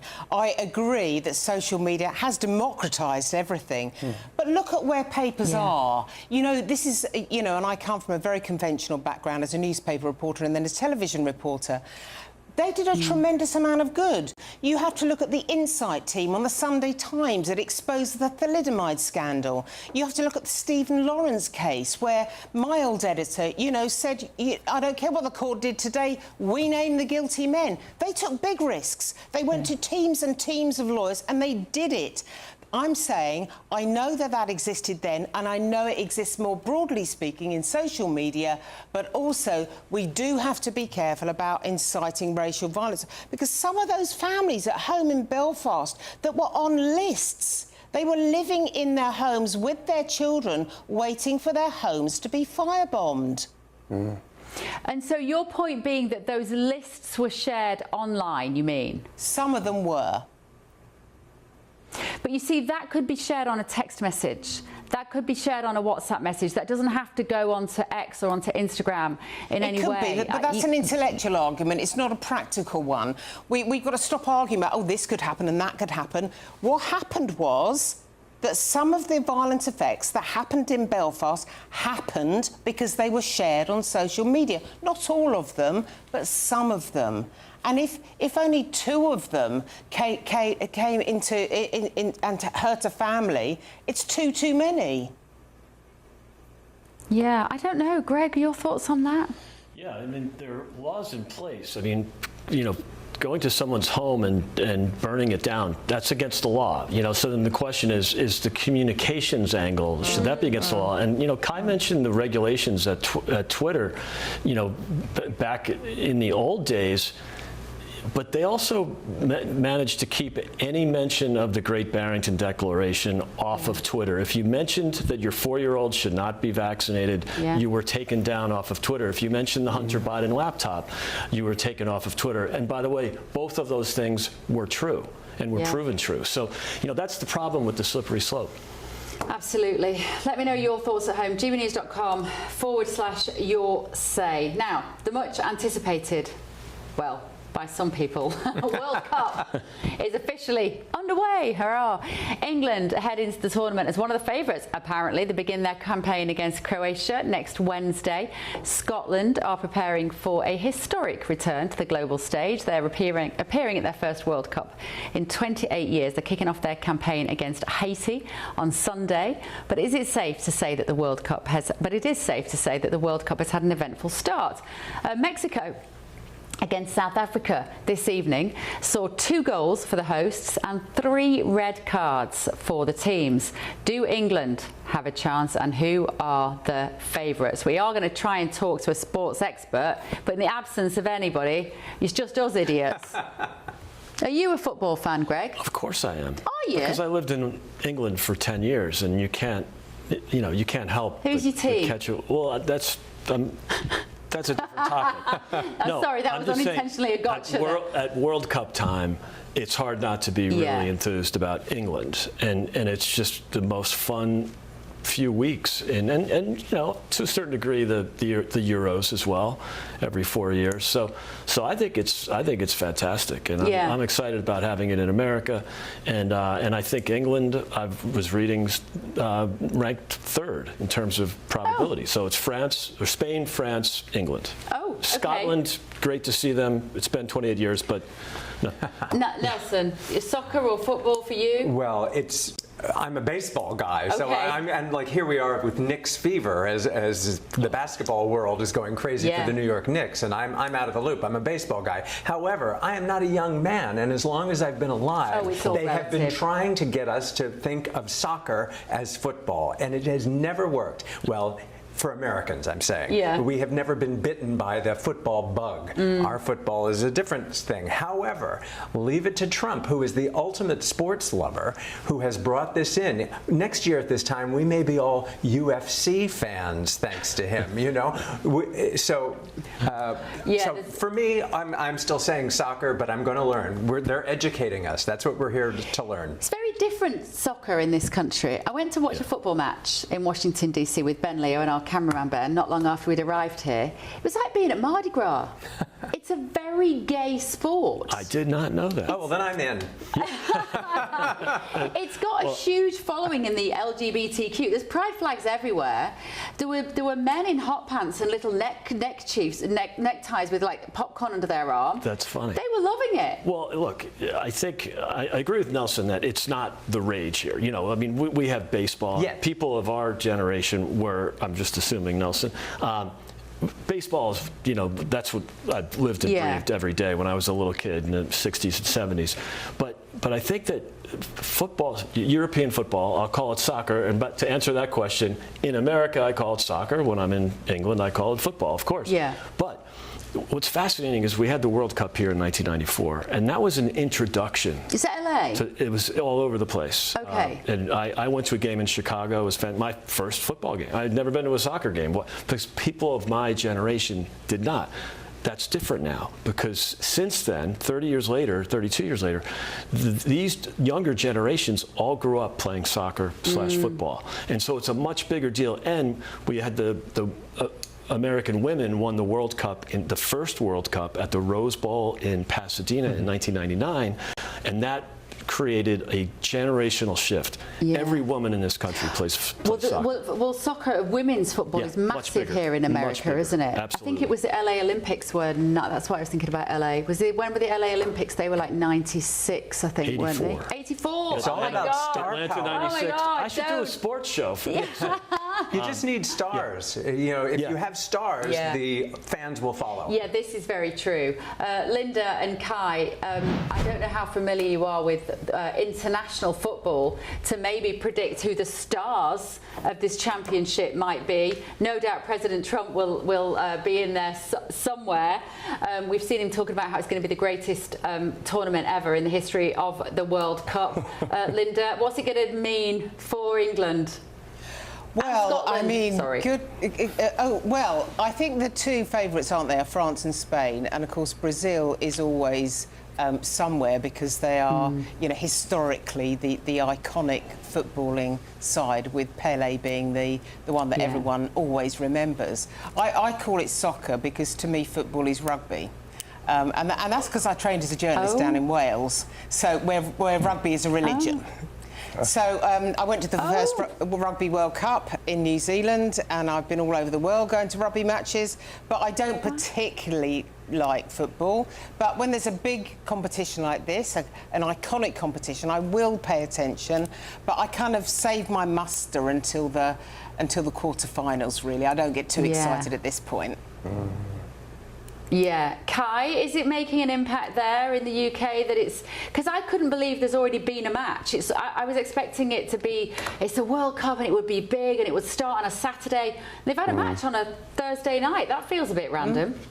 Yeah, it's been a summer of football so far, hasn't it? I mean, so I'm not usually a football man. However, today at work there was a sweepstake. And I pulled, because I'm Welsh, right, so I need an adoptive team, and I pulled Ghana. They're 400 to 1 to win. So, you know, world loves an underdog. You Americans love an underdog story, right? There's some other good underdogs in this World Cup. Curacao has a population of 156,000 people. What are they doing there? It's amazing. And Cape Verde as well, also fewer than 1 million people. So, yeah, I think I'm starting to come round to the idea that I might have to follow on, if not, you know, just to sort of be against England, as most Welsh people usually are, right? Hopefully notch up some wins with Ghana. And then there's some other great underdogs to support as well, so why not? Actually, you know who's a really good soccer player is Baron Trump. Apparently very talented. But he's so tall. He's so tall. Well, he could be a goalie. I thought more basketball speed. He'd be a great goalie. No, he's very good. Apparently, he's a very good player. He'd be a great goalie, wouldn't he? And Greg, what is it going to mean for this government here? Because I imagine President Trump would quite like a little distraction from the more serious matters that are going on here at the moment. But also, there's a lot riding on it, because everybody will be using this as a stick to beat him with. If it goes wrong, it will end up at Trump's door, won't it, politically? What's it going to look like for him? Of course, and the Democrats and much of the media here will try to make it bad and then blame Trump, and so they'll just say, you know, they'll even if it's great, they'll say it's bad. So that's just their sort of surrender first nature. But I think this is an opportunity for not just the president but the country. You know, we have the 250. This is the 250th, you know, anniversary of the Declaration of Independence. There's a lot of celebrations this year. It's really good timing that the World Cup is here at the same time, and it's an opportunity to look. I don't think the American team is going to, you know, be particularly good compared to the top 5, but I think it's a great opportunity to show off American patriotism and American economic growth, and that's really that's the best export we can have. And a test of security. I mean, it's the defense secretary was likening this to 48 Super Bowls happening concurrently, along with the UFC, the Freedom 250, the U.S. Open. There's a lot going on. It will really put defense to the test. Yeah, this Nelson referencing UFC. For people who don't know, at the moment there is an enormous sort of temporary stadium, you might call it, on the South Lawn outside the White House, where they will be having a Ultimate Fighting Club Championship this Saturday night. Are you on board with that, Nelson? Hey, I mean, sure, I'm on board with it. I'm not going to watch it. I'm not going to go to it. But if if it makes people happy, why not? And Trump has teased that if it's a success, it could become a permanent structure. Let's hope not. A reflecting pool is one thing. The other option is not so good. I'm going to have such FOMO this weekend. I messaged a contact at the White House today to say, any chance I can get a ticket for Saturday night? And she said, Bev, don't be an idiot. We've closed the applications about 2 months ago. So I'm sorry, no. I thought, well, it's not on the telly, is it? I should have thought about it. I know, we're idiots, Greg, aren't we? We are. I'm going to next year. Yeah, next year. To be completely honest, I wouldn't enjoy it. I don't think anyway. It would be wasted on me watching two men literally beat the living daylights out of each other, because do they wear any sort of protective anything? Anybody here that knows about UFC? They don't wear gloves. They don't wear any sort of headgear. There's nothing, is it? It's just fighting. I think they wear gloves. It's smaller gloves, not like big boxing gloves, and maybe something on their feet.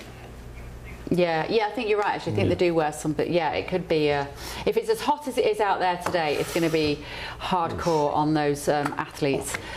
Right, let's have a quick look at some of the other main news here in America tonight. Reports are saying that a false alarm caused by a hazardous materials sensor was the reason that the Pentagon was briefly locked down and partially evacuated today. The evacuation got underway after a sensor system detected possible traces of anthrax, according to first responders and a source familiar with the incident. Shortly after, a Pentagon spokesman Sean Parnell said on X that normal operations have resumed at the Pentagon. Albanians have taken to the streets of their country's capital in their thousands in what marks the biggest protest so far. They are not happy about a luxury resort development backed by President Trump's son-in-law, Jared Kushner. Many protesters held up inflatable flamingos because this is due to objections to the development's proximity to a protected wetland home that hosts sea turtles and the exotic bird. And the House has failed to extend a key surveillance law here in America, effectively ensuring that the law will expire on Friday evening, despite warnings from national security officials. Rejected on a slender 218 to 198 vote, the bill would have extended Section 702 of the Foreign Intelligence Surveillance Act through to July the 2nd, but Democratic objections to President Trump appointing Bill Pulte as acting director of national intelligence is thought to have halted any chance of the legislation passing.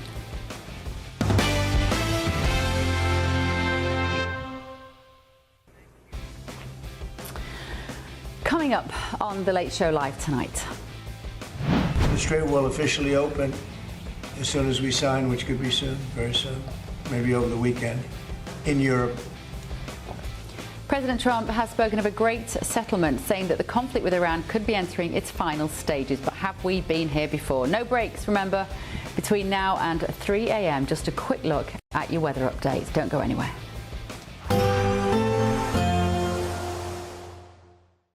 Expect warm spells with the odd rude interruption. Boxed Boilers sponsors the weather on GB News.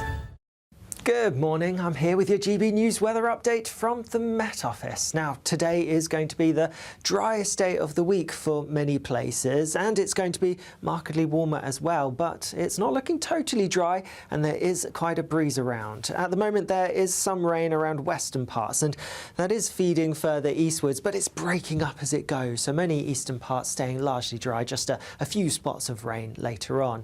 Towards the northwest, particularly northern and western Scotland, here there will be plenty of blustery showers elsewhere, apart from a few spots of rain here and there. By the afternoon, it's looking drier and brighter for many places, with temperatures higher than they have been recently. We're looking at highs around 23 or 24 Celsius towards the south-southeast.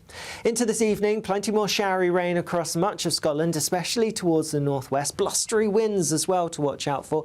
But worth noting, the showers today, well, they're not looking as heavy or as thundery as many of the showers we've seen through this week. A few showers to end the day across perhaps parts of Northern Ireland, the far north of England as well, but across the rest of England and Wales, well, it's looking like a largely fine end to the day. Lots of clear skies, some late sunshine to look forward to as well. Overnight, a bit of a north-south split. Northern areas staying quite blustery, cloudy at times, and a fair bit of showery rain to come as well. Further south, it's a drier, clearer picture, but temperatures for most not really dropping a huge amount. A fairly mild night for many places, generally staying in double figures. Just a few prone spots, some sheltered glens perhaps of Scotland dropping into single digits. And then we stick with that north-south split through into Saturday, cloudier across northern parts, showery outbreaks of rain, perhaps edging a bit further southwards across more northern parts of England through the day, but none of it looks especially heavy. Central southern parts of England and Wales having a largely fine picture, plenty of sunshine, plenty of blue sky, and with that feeling relatively warm, even if temperatures on paper aren't too dissimilar to today. In fact, for some of us, it's going to be a touch fresher. Bye-bye. Expect warm spells with the odd rude interruption. Boxed Boilers sponsors the weather on GB News.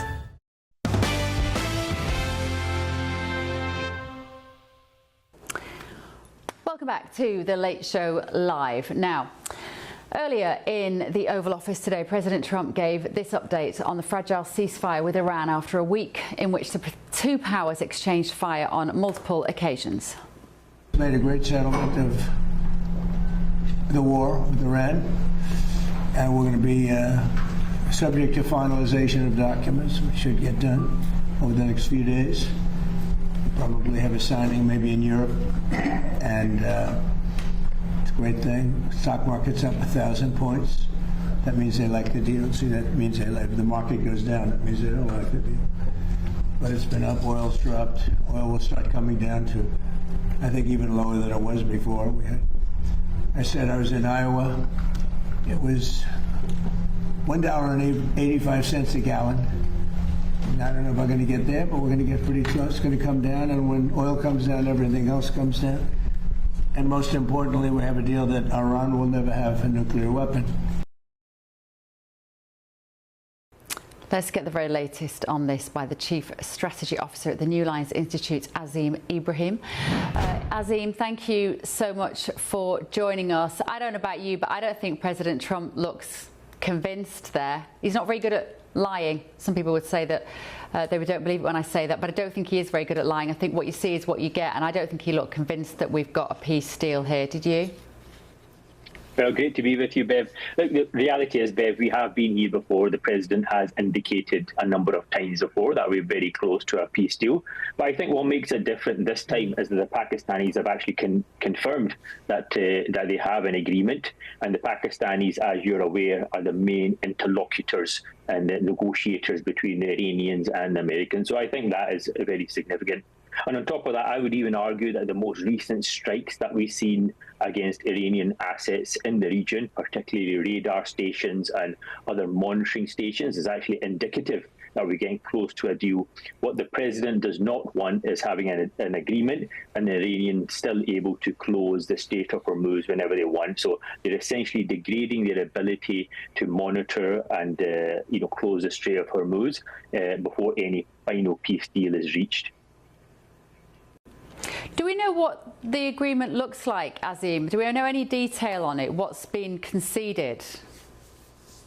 We have no details at all, but I suspect what's happened is that the President has actually broken down all the different aspects of this agreement. The main priority seems to be, as the President has indicated, is opening the Strait of Hormuz and relieving the international oil pressure to bring prices down. I suspect the other stuff on the uranium and uranium enrichment, the nuclear program, is actually postponed to other a much later time in which those will be hashed out. And we also have to remember, it did take Obama, literally over 20 months of negotiations to come to an agreement with the JCPOA, the nuclear agreement. So it could take just as long. But I suspect they've probably broken down all the different parts of it to essentially negotiate them individually.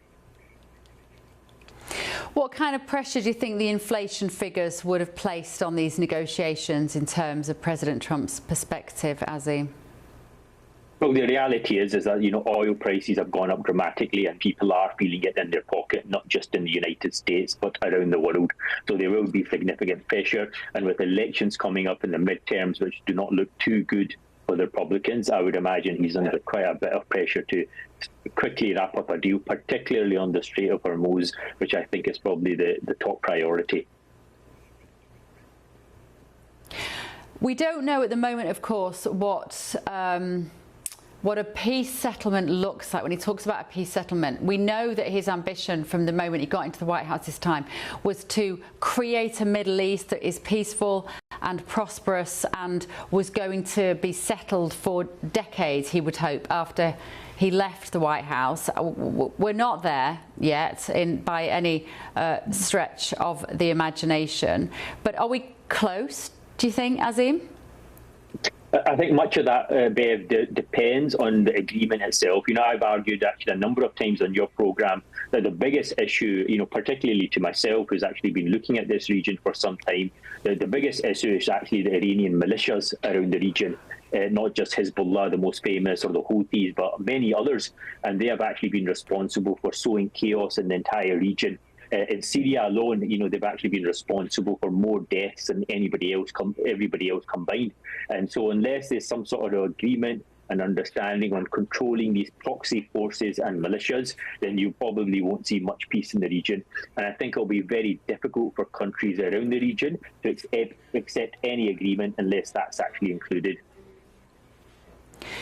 I wonder if he will have to admit defeat when it comes to significant regime change, though, at this stage.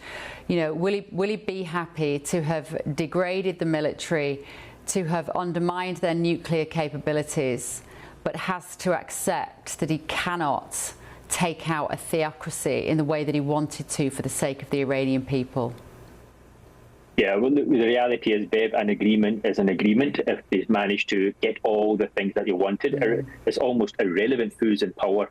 They did manage to get rid of, the previous leadership, and if they manage to get an agreement with this new leadership, then it's almost not relevant. I believe. Yeah, so I'm not sure if that's going to be too much of an issue, to be honest. Do you think you might regret ever starting this, Azim?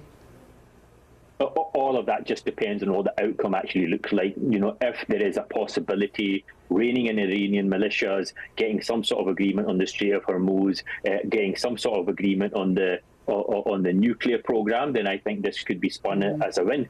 I think the Israelis would probably be less happy about all of this because they had very much clearer kind of objectives, much more ambitious objectives in terms of removing the regime and in terms of dismantling the nuclear program and the missile program. And those objectives have not been achieved so far. And so the Israelis are probably going to be in a bit of a bind after this. OK.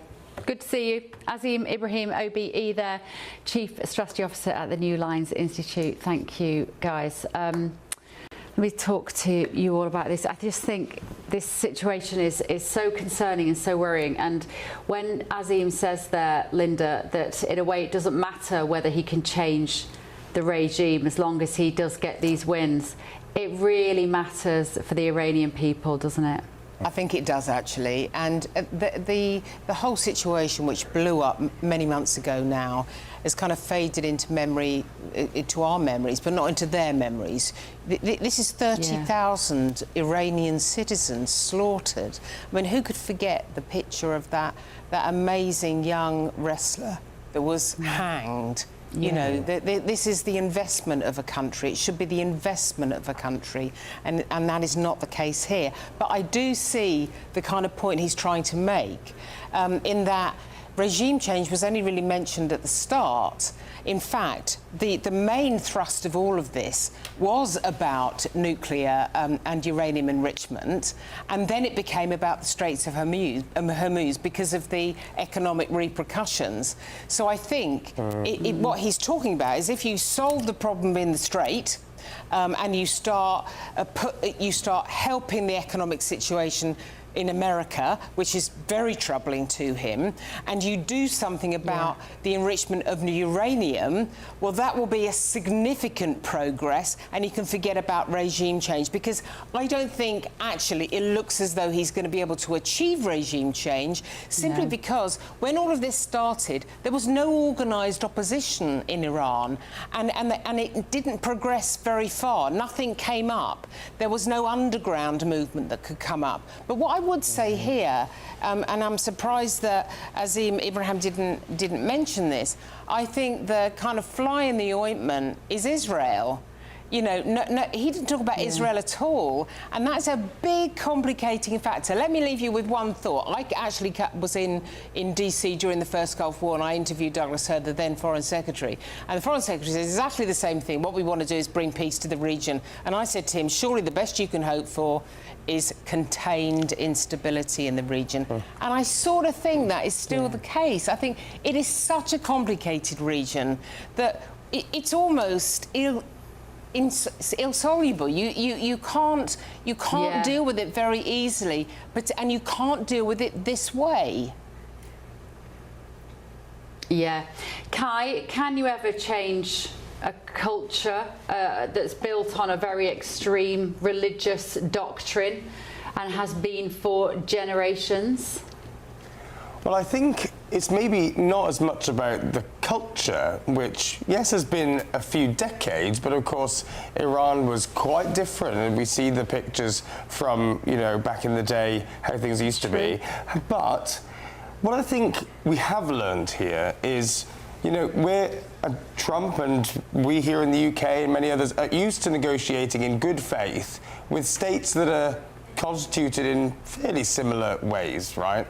But I think what the Iranian state has spent many, many years planning for is a need for a bunker mentality. So they've distributed their leadership all across the country. They've planned for the eventuality where they will be under attack from all sides, from the Great Satan, as they call the United States, or from Israel. They've planned for this. And I don't think that we anticipated quite how durable that regime would last when really put to the test, because their only objective is survival, right? And that's all they need to achieve. As we know, they don't really care about the Iranian people. They're happy to slaughter them in the streets as long as they survive. And so from that perspective, anything's a win for them. Yeah. Nelson, how does it play for the American public, this conflict? Well, it's a shame because it is about the Iranian people, and they're not in a rush for an agreement. They just want it done right. They want to be saved. But the Americans are feeling a time pressure, and I think President Trump is feeling the pressure of the midterm elections. He's got to get things resolved before the midterms. That's my belief. Yeah, Greg? Yeah, I think the president would like to have seen regime change, you know, real regime change, but it's just not in the cards because, as Kai pointed out, they're a suicidal regime and they're going to stay in power. They're willing to kill their own people. That's the big difference between regimes that last and regimes that don't. Yeah, absolutely. And, you know, let's hope. Like I say, I didn't think President Trump's body language there and the tone of his voice suggested he was entirely convinced that this peace deal is done. But as Azim said, the Pakistanis have signed it off. They're collaborating. It's been done. Let's wait and see. I don't think, I think he'll still be awake at 3 o'clock this morning and tomorrow morning, President Trump worrying about this. Right, more to come in the next hour, including this. You and all of us have made history, and this is the greatest moment in the modern history of our great nation. Thank you. A new piece of research is suggesting that the British public favours a closer relationship with the EU, but apparently we are still divided on whether we actually rejoin the bloc. 10 years on, are we all still banging on about Brexit? Yes, we are. This is Bev Turner on The Late Show Live on GB News.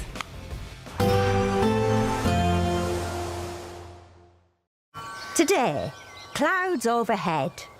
Total zen within. Boxed Solar sponsors the weather on GB News.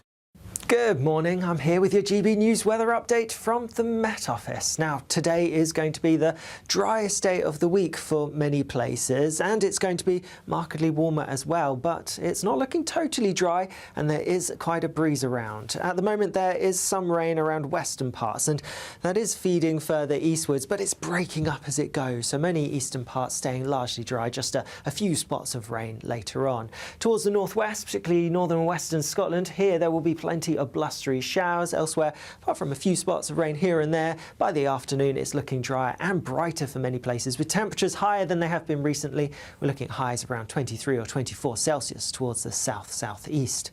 Into this evening, plenty more showery rain across much of Scotland, especially towards the northwest. Blustery winds as well to watch out for. But worth noting, the showers today, well, they're not looking as heavy or as thundery as many of the showers we've seen through this week. A few showers to end the day across perhaps parts of Northern Ireland, the far north of England as well, but across the rest of England and Wales, well, it's looking like a largely fine end to the day. Lots of clear skies, some late sunshine to look forward to as well. Overnight, a bit of a north-south split. Northern areas staying quite blustery, cloudy at times, and a fair bit of showery rain to come as well. Further south, it's a drier, clearer picture, but temperatures for most not really dropping a huge amount. A fairly mild night for many places, generally staying in double figures, just a few prone spots, some sheltered glens perhaps of Scotland dropping into single digits. And then we stick with that north-south split through into Saturday, cloudier across northern parts, showery outbreaks of rain, perhaps edging a bit further southwards across more northern parts of England through the day, but none of it looks especially heavy. Central southern parts of England and Wales having a largely fine picture, plenty of sunshine, plenty of blue sky, and with that feeling relatively warm, even if temperatures on paper aren't too dissimilar to today. In fact, for some of us, it's going to be a touch fresher. Bye-bye. Today, clouds overhead. Total zen within. Boxed Solar sponsors the weather on GB News. Britain deserves a newsroom that puts the facts and your voice first. Well, and that's what you get on GB News. Lively debates, lively conversation. And we're not afraid to hold power to account. And each other. So join me, Andrew Pearce. And me, Miriam Cates, for Britain's Newsroom, weekdays from 9:30 on GB News. Bold. They are under no illusion. Ray. Are you a human trafficker? Boundless. I've had enough of the nonsense, and I'm not afraid to say it.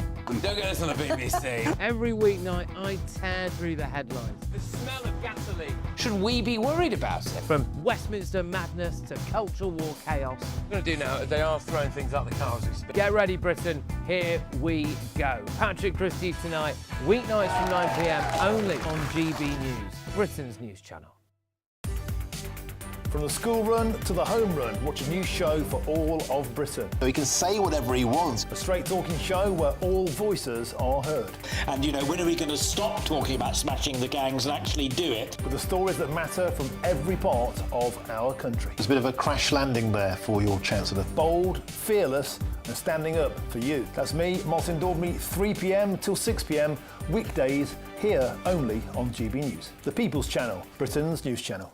From court mornings to warm family brunches, from football to tennis in the car, in the kitchen. GB News Breakfast is there with the stories you need and the conversations that matter. Anyway, let's talk business. Well, it has been a historic night in British politics. It's astonishing, isn't it? We're here again. To start your day just right. GB News Breakfast. Every morning from 6 a.m. Only on GB News. Britain's news channel. Westminster's full of talk, but out here, it's the real world. Am I allowed to talk then? No, that's it. This is where it matters, real people and real lives. That's what politics is all about. In fact, has Trump made a good start? No. Straight answers, no spin, and just a couple of pints. How many fingers have I got up? About 10. So join me for Lee Anderson's Real World every Friday at 7 p.m. only on GB News. The People's Channel, Britain's news channel. Some people enjoy lazy Sunday mornings, but not me. What's the truth of the matter? So that's a very live question. Would you support him if he waters down these plans? Before the spin sets in, I'll be getting to the truth. This is personal. No soft questions, no easy answers. It's one thing if the state has rules in this country. It's another thing whether the police and others actually police them. Setting the agenda and holding those in power to account. You can't really blame her if the system is set up this way. You will not want to miss it, trust me. The Camilla Tominey Show, Sundays from 9:30, only on GB News.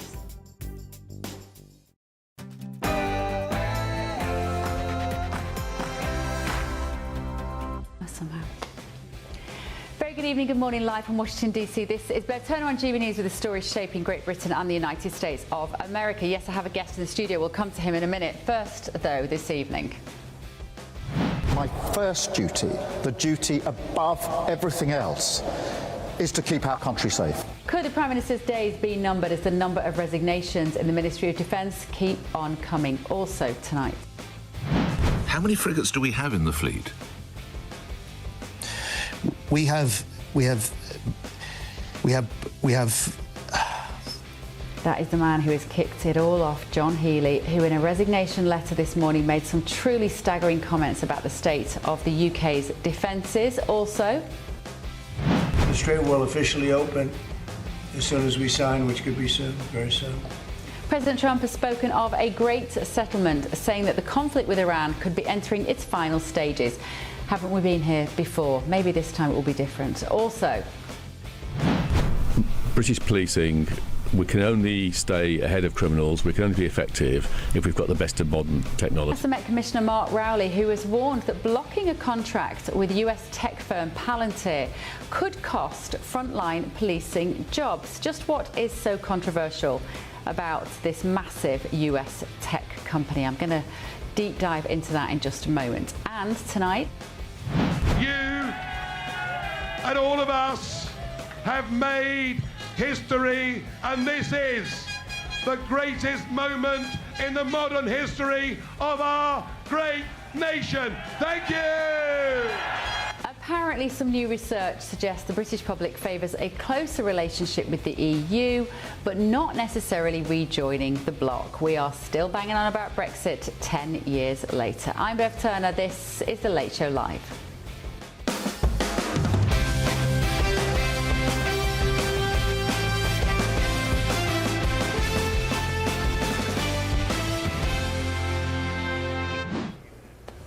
Now, on to my studio guest. Identity politics and culture wars continue to dominate the headlines, not just in the UK, but of course here in America as well. From heated debates on immigration and education to arguments about free speech and national identity, these issues are shaping political discourse on both sides of the Atlantic.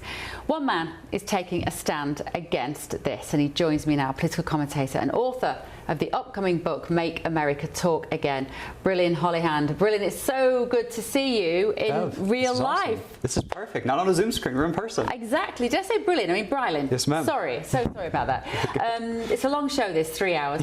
Now, listen, you are something of a phenomenon. You are particularly of your generation. So for any viewers who might be watching who aren't aware of what you do, especially in the UK, just tell us who you are and how you've got here. My name is Brylan Holihan. I'm a college freshman. I got interested in politics a little bit earlier than most. It was the 2016 presidential election. I'm really bad at math. When you were how old? I was 11. Right. So that's the correct math there. I was in the 4th grade.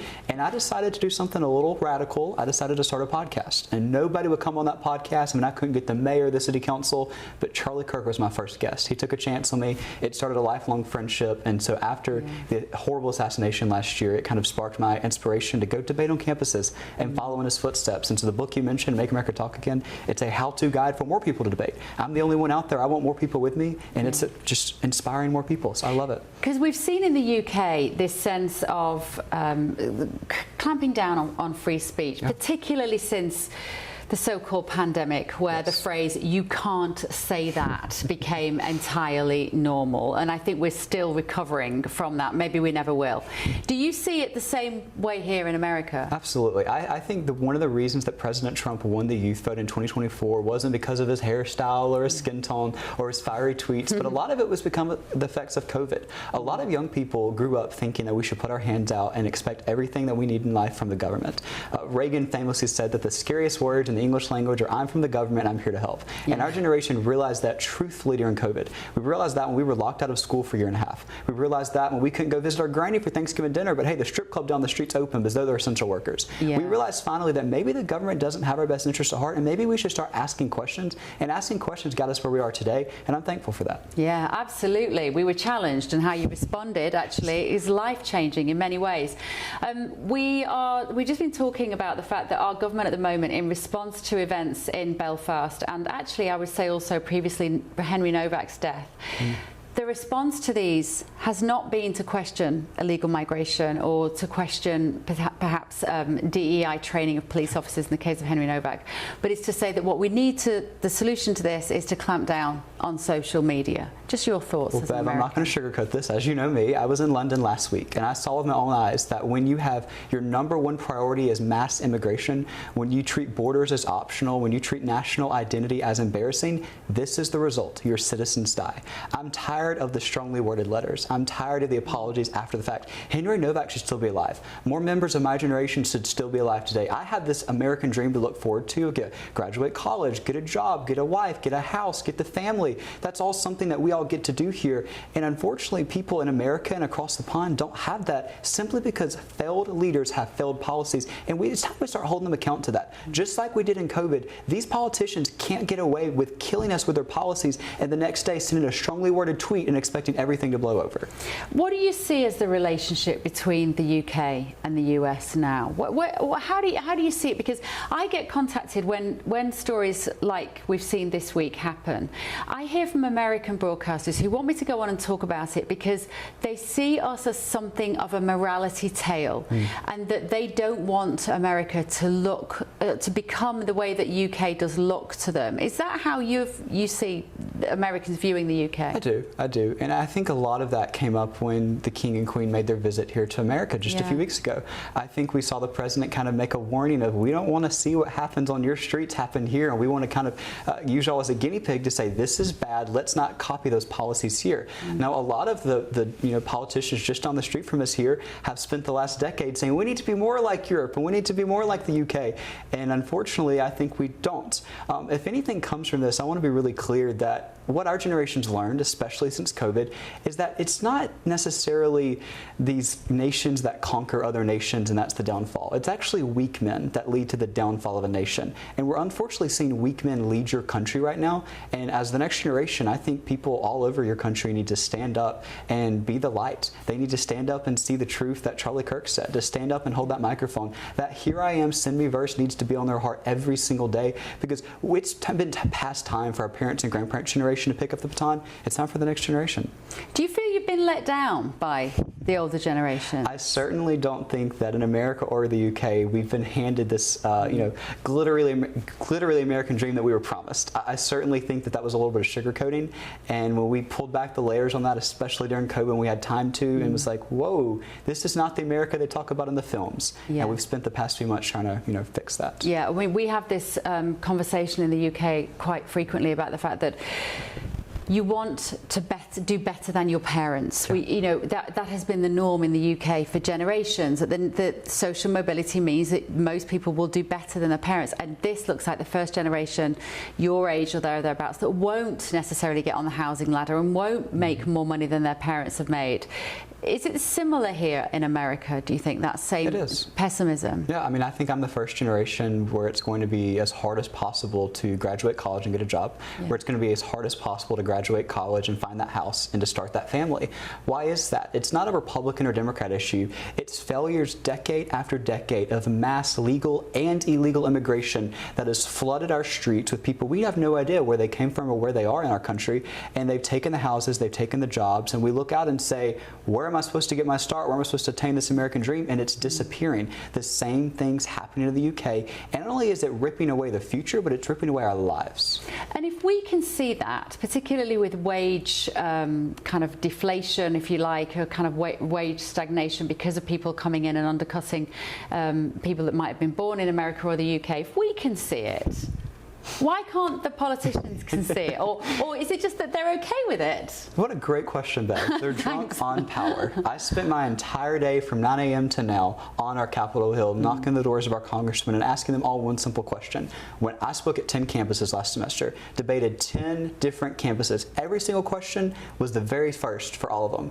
What is Congress doing for me? We elect them to go, we pay them to go, we see them on vacation, but what are they actually doing? So I asked all these different congressmen the same question. What have you done this session for your people? And every time it was, well, we're working on this. We hope we get there with this. If we get enough votes, this will happen. We have the majority. There is not a single excuse that you can give me that we're not having these mass deportations. There's not a single excuse that you can give me that we're not turning around the housing crisis. There's not a single excuse that you can give me that inflation is not coming down. We have to start demanding results, and we have midterms coming up. And I think a lot of people need to realize that they're on the hot seat. And here's the problem. They think they're entitled to Gen Z's vote. They're not. As much as I'm going to every campus and registering many voters as we possibly can, the Dems' fault when they lost our generation in 2024 was they acted like they were entitled to us. They didn't earn us. If the Republicans want to win back my generation this November, they have to earn every single vote possible, and it starts with addressing those issues you're calling out.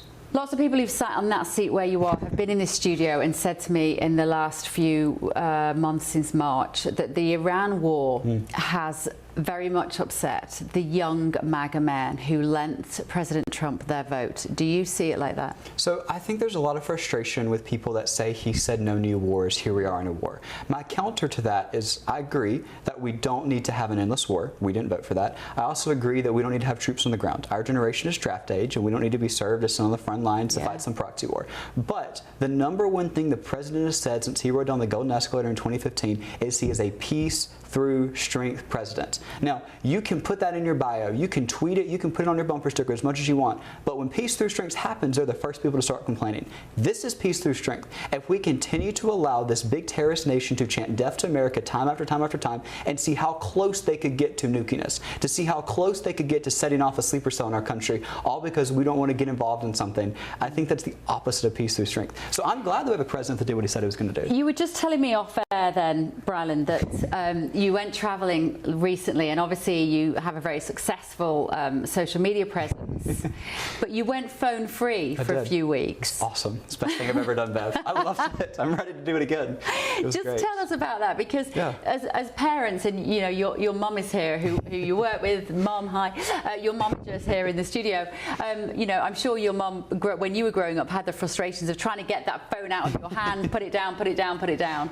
Whereas actually, what you're saying is you did enjoy time off it. What was it like? Voluntarily. So wow. It was great. I didn't Does it get come grounded. eventually? It was awesome. What I'll tell you is this: since the 4th grade, when I started my podcast, every single day I wake up and read about 20 articles. And I start with different outlets because it's my job. I go and get grilled in debates on campuses, and I do interviews like this and on panels that are typically a lot more hostile, and I have to know the facts. So that's my job since the 4th grade. I haven't missed a day. And for an entire month, I logged off, turned off social media, and backpacked through Western Europe in 4 countries with 6 buddies, sharing the gospel, just with one goal: evangelizing Jesus Christ. And it was amazing, Bev. I had no idea what was going on. One really sweet lady came up to me in London to get a picture with her granddaughter, and they were awesome. And she said, I want to tell you what Trump did last night. I said, no. I don't want to know. I don't know any news. I will look it up afterwards. Did your friends have phones? They did, and they had one rule: they could not tell me what was going on. So there was at one point in the trip where there might be a peace deal, and then there was another point where there's not going to be a peace deal. And you could tell they all wanted to tell me they were reading, and I was like, don't tell me anything. This is paradise. So my recommendation is to log off. If I can do it, you can do it. Go touch grass, live in God's creation, and don't spend every waking moment on our phone. We're not designed to do that. They're addictive machines. If we're regulating nicotine and we're regulating alcohol, which are also addictive machines, let's start regulating social media, not just for teens, for everybody. Did you feel your brain plasticity literally change? Because sometimes I've done that to myself, sometimes because my phone isn't working because I'm here in America and I can't sort my tech out, and sometimes I've done it deliberately. And I genuinely feel like my concentration and my creativity changes. Yes, I have been so much more creative because I have more time to think. I think my job is very reactionary. I spend a lot of time like, oh, this happened, I need to respond to this. Oh, this comment, I need to fire back with this. For 4 weeks, I had time to just think. And so today alone, I've filmed 8 different videos with 8 different people around this place in this beautiful, capital. I wouldn't have come up with any of those concepts if I was glued to my phone just reacting to whatever news. But it was really cool to have that creative juice back. And what's it like being here in Washington, D.C.? Because clearly you're going to be president one day. No. Clearly, this is your training ground, right? I enjoy what I'm doing. I enjoy commentary. I enjoy going to campuses, and I enjoy getting to go home and have dinner with my friends or go to a football game. And all of that would go away if I was in office. So right now, today, I think I've met with 4 different congressmen and a senator.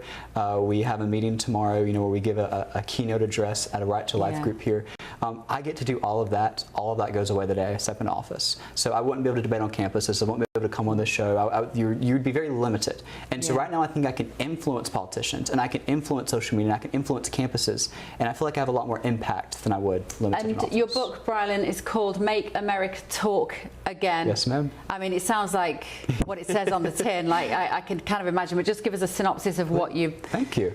Yeah, so I did 10 campus debates last semester. It's 10 steps. I saw that I was the only one out there. I was the only one willing to go toe-to-toe with the left, not because it was easy, but because it was hard. I had the death threats. I had the people come up and scream with the crazy hair and the nose rings, and I still stood that ground. I want more people to do that. Maybe you don't pick up the book and go do a campus tour. Maybe you pick up the book and just say, hey, I'm actually not going to retype my essay to sound like a liberal to get a good grade. Or I'm actually going to share this post to my social media, regardless of who unfollows me or who doesn't sit by me at lunch the next day. I want to see a bold and courageous generation who's living out that here I am semi-verse in Isaiah and Make America Talk Again's a rallying cry.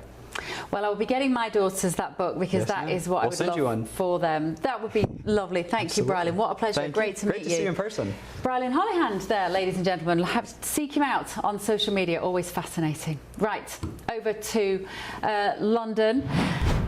Claire and Kai are still, not Claire, sorry Linda, very sorry then for a moment. Kai and Linda there, just what you heard there from Brylan, Linda, amazing, isn't it? I genuinely, I feel so heartened when I meet young people who are visionary and articulate and principled. It gives me hope. Yeah, and I tell you what's really interesting is I was at an executive committee meeting in my constituency a few days ago, and a big chunk of the talk was about how to encourage younger people to become more involved. I think that's a #1 priority for all political parties, because I do think that young people have become very, very disillusioned, and I think that does need to change. But one thing I found very encouraging from him was that he went on this digital cleanse thing when he was travelling, and he was over here in the UK. I've got 3 children, all of them grown up. I'm very, very proud of them. And they are very decent individuals. They have interesting jobs. They always do work for charity. And all 3 of them have left social media completely. And they say they all feel better for it. They said to me they got a bit bored with it to start with. Maybe they'll go back to it. But I just think they find real life so much more fascinating. Yeah, amazing. Kai, what did you make of Brylan? Well, this is, I now recall, the second time I've seen Brylan do an interview. He is so incredibly compelling, isn't he? I mean, Make Britain Talk Again would be quite a place for us to start getting to grips with some of our issues, wouldn't it? I mean, I also really liked what he said about the politicians who feel an entitlement to vote. He said the Democrats felt entitled to young people's vote, and they lost many young people in 2024. And you see parallels here in the UK, don't you? I mean, the Labour Party, as it was constituted back in the past, the party of the working class, now has actually lost lots of those people. And the big question is, how can they win them back now that it's basically, you look at the polling, the only sort of segment of society that supports the Labour Party fully is basically people who are pretty well off. I mean, that is an existential question for the Labour Party. I remember we have to win the argument. We have to figure out how to make an argument that shows that we have the answers to meet this current moment and not the questions of the past. And Brylan sort of articulates it so amazingly. I wish I could have half of his composure. Yeah, I agree. Can I just say, maybe not Make Britain Talk Again or the UK talk again. What I'd like to see is maybe get the UK to read again. What I'd like to see is people settling down and reading and just spending a bit of time and developing a bit of patience and not constantly swapping around and swiping right and all the rest of it. I think they need to sit down and learn to concentrate. Yeah, 100%. Couldn't agree more.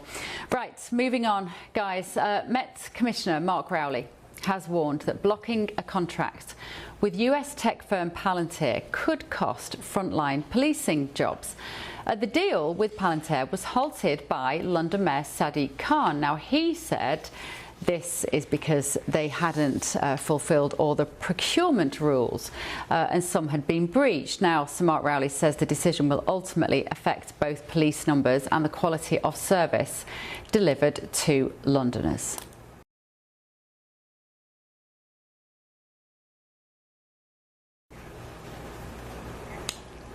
Unfortunately, that sort there is not working. Let's talk now to the head of emerging technology police policy at Consumer Choice Centre, James Czerniawski. James, good to see you again. Thank you for joining us. So, tell our audience, for those who don't know, who are Palantir? What do they do? Why are they controversial? Thanks for having me again, Bev. It's great to see you. And Palantir is a leading U.S.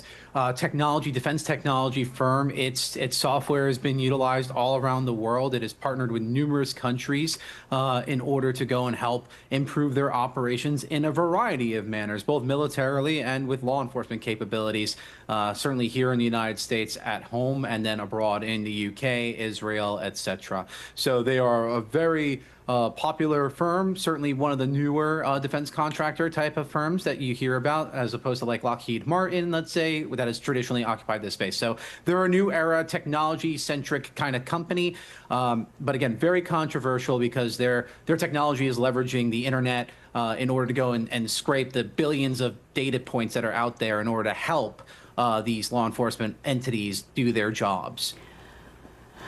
And am I right in saying that in their original iteration, Palantir were one of the companies that were very much involved with early surveillance, particularly against dubious regimes around the world? So, correct me if I'm wrong on this, James. So this is the company that could find and, working with the CIA, potentially take out rogue actors, the bad guys around the world. And so they had operated in a fairly kind of ethically dubious and legally dubious space.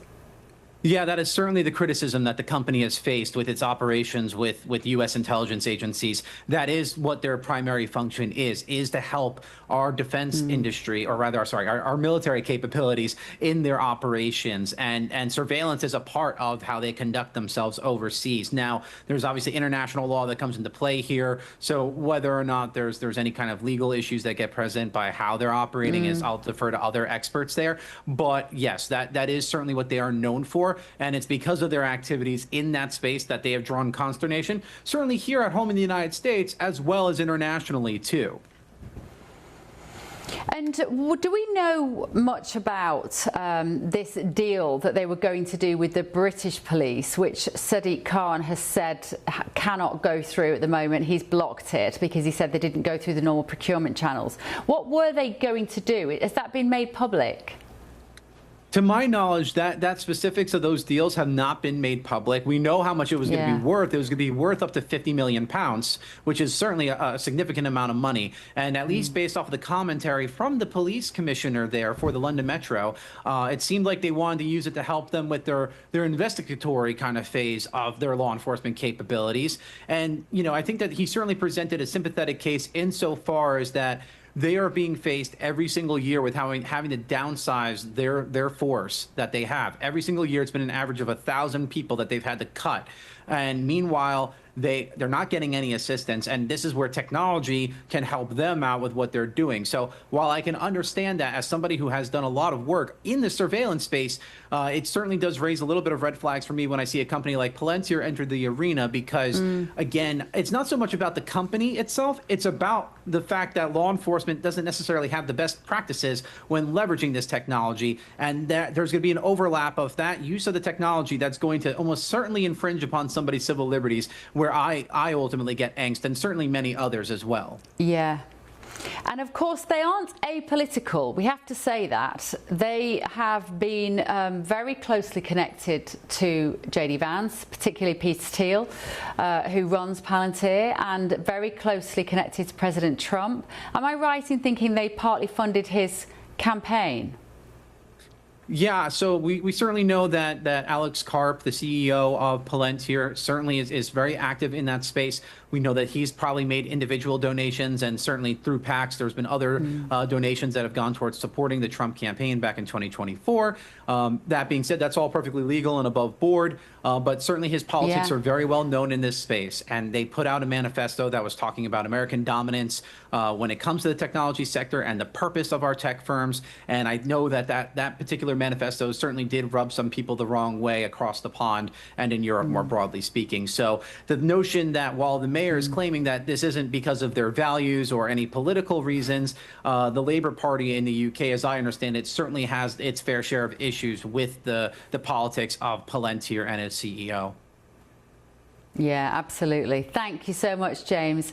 James Cherniawski there, the head of emerging technology policy at the Consumer Choice Centre. I just want to ask my panel about this because I'm still not sure if Palantir are the good or the bad guys. I can't work it out. I think they're the bad guys because they are so deeply embedded within the NHS in the UK. They're clearly trying to be more closely involved in the security apparatus, in all sorts of infrastructure that we have in the UK. I need to know more about them because I'm very dubious about that. However, when Sadiq Khan says they're the bad guys, it makes me think actually they're probably the good guys. That's my litmus test. I think they are the good guys, and this is purely political, okay? Because obviously the CEO is very unfiltered about his support and his political views. The fact that the UK has a great defense and security contractors in the UK. I understand the patriotism that maybe they should be buying things from their own vendors. However, Palantir is miles ahead in terms of technology. They are a true defense tech firm, so I think you really need that. But the politics are why Sadiq Khan did this. That's just a charade that it was a problem with procurement. It reminds me of ShotSpotter, which is a U.S. company that has this technology that picks up gunshots. So it's sound technology, audio technology. It doesn't surveil people. It doesn't pick up human language. It's purely for gunshots. But big city mayors, especially Brandon Johnson in Chicago, terminated the contracts because they felt like they were too right-wing and they were allegedly racist because most of the ShotSpotter devices were in Black and Hispanic neighborhoods. Well, of course they were, because that's where all the crime is, or most of the crime, right? 90% of the gunshot victims in Chicago are African Americans. So if you care about your people, you want ShotSpotter. They took the contract away only after the Democrat convention, of course. And 85 people died last year because of ShotSpotter being taken away, because it also goes to the ambulance crew. So the ambulance crew knows about the gunfire before any policeman is called, before 911 calls. So it's an audio detector, is it? Yes. So it would listen in. It's a listening device. And it's been around for 10 years. Identify a gunshot and then let emergency services know. Exactly. So the ambulance would be on there, but be there in real time. And it was purely political, the reason for terminating it. Also reminds me of Emily Thornberry. Remember the ultimate virtue signaler? Yeah. And she was claiming didn't see that coming, during George Floyd, she was saying that the UK should not ship any riot gear to U.S. police forces because of the myth, the fentanyl overdose of George Floyd. Let me come to you, Nelson, on this. I don't know whether you're familiar with Palantir or whether you have an opinion on whether the UK should be allowing such a huge company with such phenomenal surveillance powers to be becoming embedded within our national infrastructure. That's what worries me. I appreciate that. However, I don't understand why anyone would want to make the quality of policing less. Why you wouldn't want to do everything in your power. And it is a uniquely mayoral thing with a lot of mayors. They have an antagonistic relationship with the police. I live in New York City. I know it firsthand from Mayor Mamdani. Yeah, absolutely. Let me go to my panel on this one. And I should tell you, actually, as a right of reply, the Mayor of London has said, a spokesperson says, the Mayor fully supports the Met using modern technology to drive efficiencies and improve the performance of the police. However, as with all procurement, we must always ensure the correct processes are followed and that Londoners get value for money. They say in this case, the Met did not present its procurement strategy for approval as required, and the process followed by the Met did not adequately demonstrate value for money for Londoners for a proposed contract at this value. And they go on. Given the tight budgetary constraints the police are operating under, it's even more important that robust processes are followed when awarding large contracts. Oh my goodness, they still go on. The Met does face a difficult financial situation which stems from the huge cuts implemented by the previous government and the significant underfunding of the Met's capabilities. Oh my word. The Mayor has already doubled the policing budget from City Hall, and he will continue to do everything he can to support the Met and secure the national funding needed for policing in our city.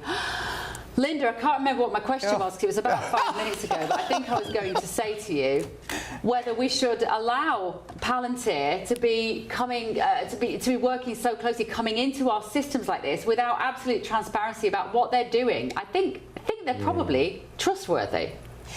Yeah, and I think we're looking at this maybe in the wrong way, because we're looking at it in terms of good versus bad. But as James pointed out in that interview you did with him, it's actually how is it leveraged? That's what you need to be concentrating on. The technology exists. How is it used? And that's where the control, I guess, might come in, the quality control, if you like. But as far as the Mayor is concerned, the idea that somehow the procurement process wasn't followed, but that doesn't ring true to me at all.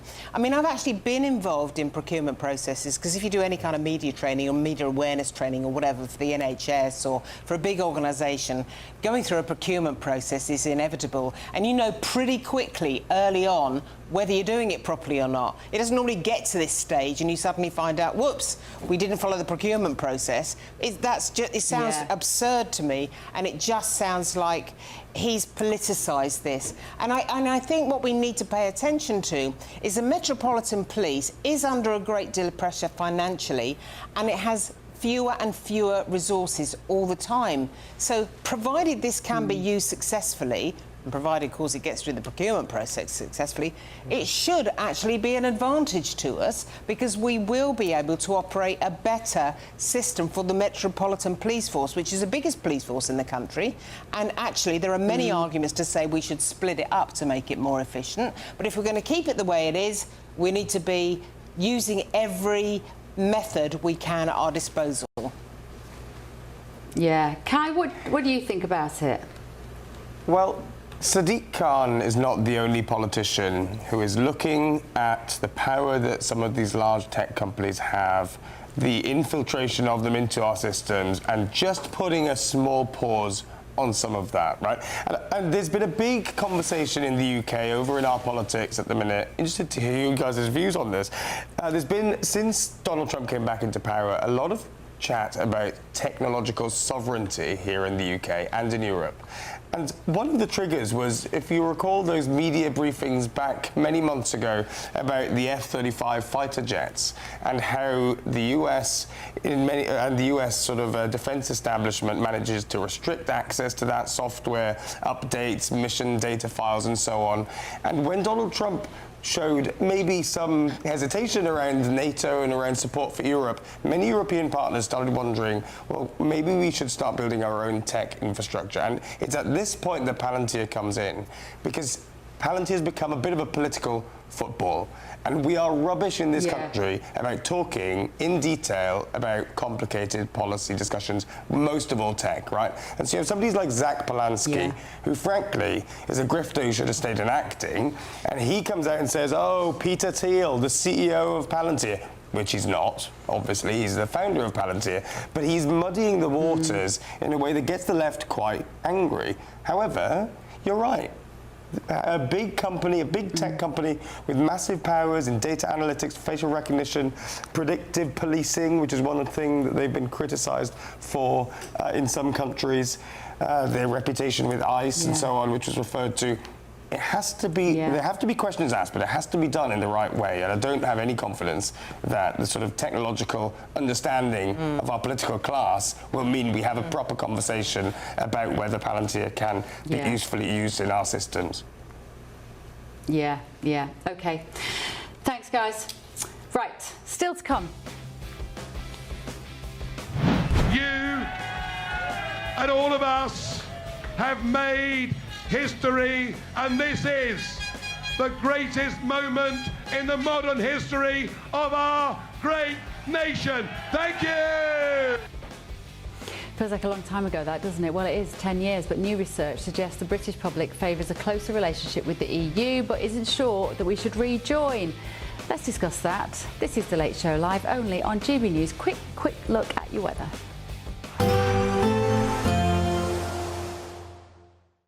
Expect warm spells with the odd rude interruption.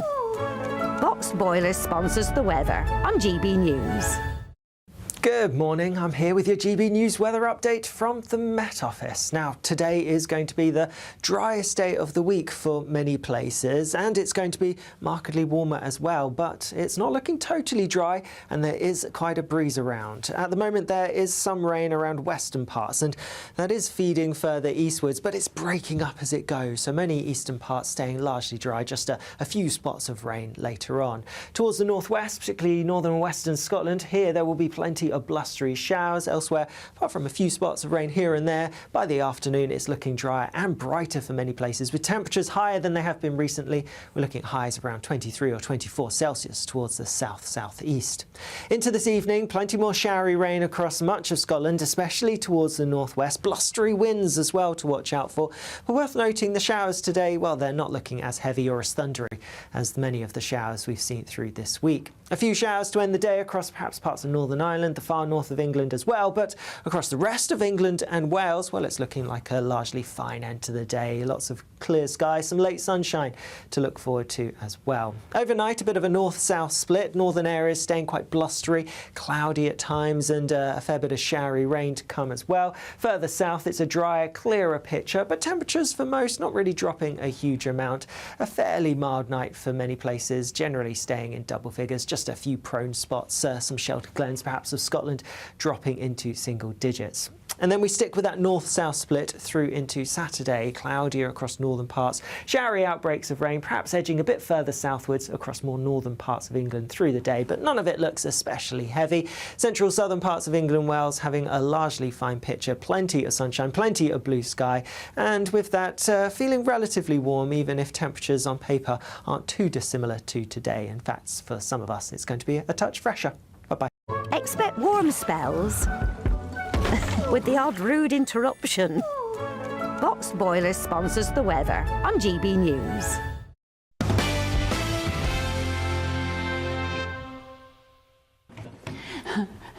Welcome back to The Late Show Live. Sorry, I just had my eyes closed for a bit then. It gets quite bright in here, doesn't it, Greg Swenson? I feel like we should all have sunglasses on. They accused Trump of sleeping through cabinet meetings, so take a little nap. Mind you, he doesn't sleep at any other time, does he? No, he does not. He literally does not go to sleep, that man. It's unbelievable. Welcome back. Right, now, new research suggests the British public favours a closer relationship with the EU. I keep reading these surveys saying we want to go back in the EU, but anyway, apparently we don't want to rejoin the actual bloc. The Ipsos survey found that almost half of the people that they questioned support stronger ties with the EU, while 60% want greater cooperation on defence and security, but 52% said they preferred total border control and a more limited relationship with the EU. So 52% said they preferred total border control and a more limited relationship. This is pretty much what Brexit was anyway. Yeah. So the study also points to growing support for a second referendum on Britain's relationship with the EU. That'll be the other 48%. And nearly half of respondents, 48%, said they would back another vote. There we go, compared to 27% who said they would oppose one. So frankly, guys, nothing has really changed. But every time these surveys come out, they are trying to nudge us towards convincing us that we got it wrong and that we have to go back. Kai? Yeah, look, I think the British people can sort of see through some of this, can't they? But this has all come about because of the Labour government's push for growth. That's where I think some of this started. Some may say that some, like the likes of Keir Starmer, always wanted to get back in with Europe, but I think where this started is the search for some silver bullet, right? The search for some magical source of growth, and the source of growth might come from Europe, right? And you look at some of the stats that people use about the decline in GDP, the estimated decline in GDP. There's some say 8%, some say 4% less GDP than we would have had we stayed in Europe. And then also people talk about the amount of additional money that would be coming in if we had some sort of deal. But that's where the conversation sort of breaks down, right? Because you see stats like this that say, oh, people want a closer union. But we've not had a discussion really in this country about what that looks like and what the trade-offs involved are. So one example, right, we look at the horrible scenes that happened this week in Belfast. One of the reasons that we can't really one of the reasons we have limited information about asylum seekers who come over from across the Channel or across the border from Ireland into Northern Ireland is we lost access to some of those fingerprinting systems that mean we understand a bit more about the history and lineage of that person as they got through Europe on their way to the UK, right? The EU has been using that as a tactic, as a tool in our negotiations with them, which is plainly absurd, right? But there's so many of these things that we don't see because I think our leaders are unwilling to level with the British public about what are the actual trade-offs, what do we gain, not just students being able to go over to Europe, such a facile argument. I think the British people are owed a real detailed understanding of what we mean when we talk about a closer union. Do we want it or not? I don't know. Linda, I don't know whether you were a Brexiteer or a Remainer. I don't feel you have to ever reveal your voting intentions to me on national TV. But do you feel differently now than you might have done 10 years ago? No, I feel, almost the same. I mean, I was very, very undecided at the last minute. I did vote to remain, but it was only just. And once we voted to leave, I thought, well, we've made a decision. It's a referendum. I want to get behind this, and I don't want to go over and over the same old ground. But I do think the people who voted for Brexit wanted something to change. They felt, as Dominic Cummings so rightly unearthed, left behind. So they wanted something to change, but they weren't really sure about what they wanted out of Brexit.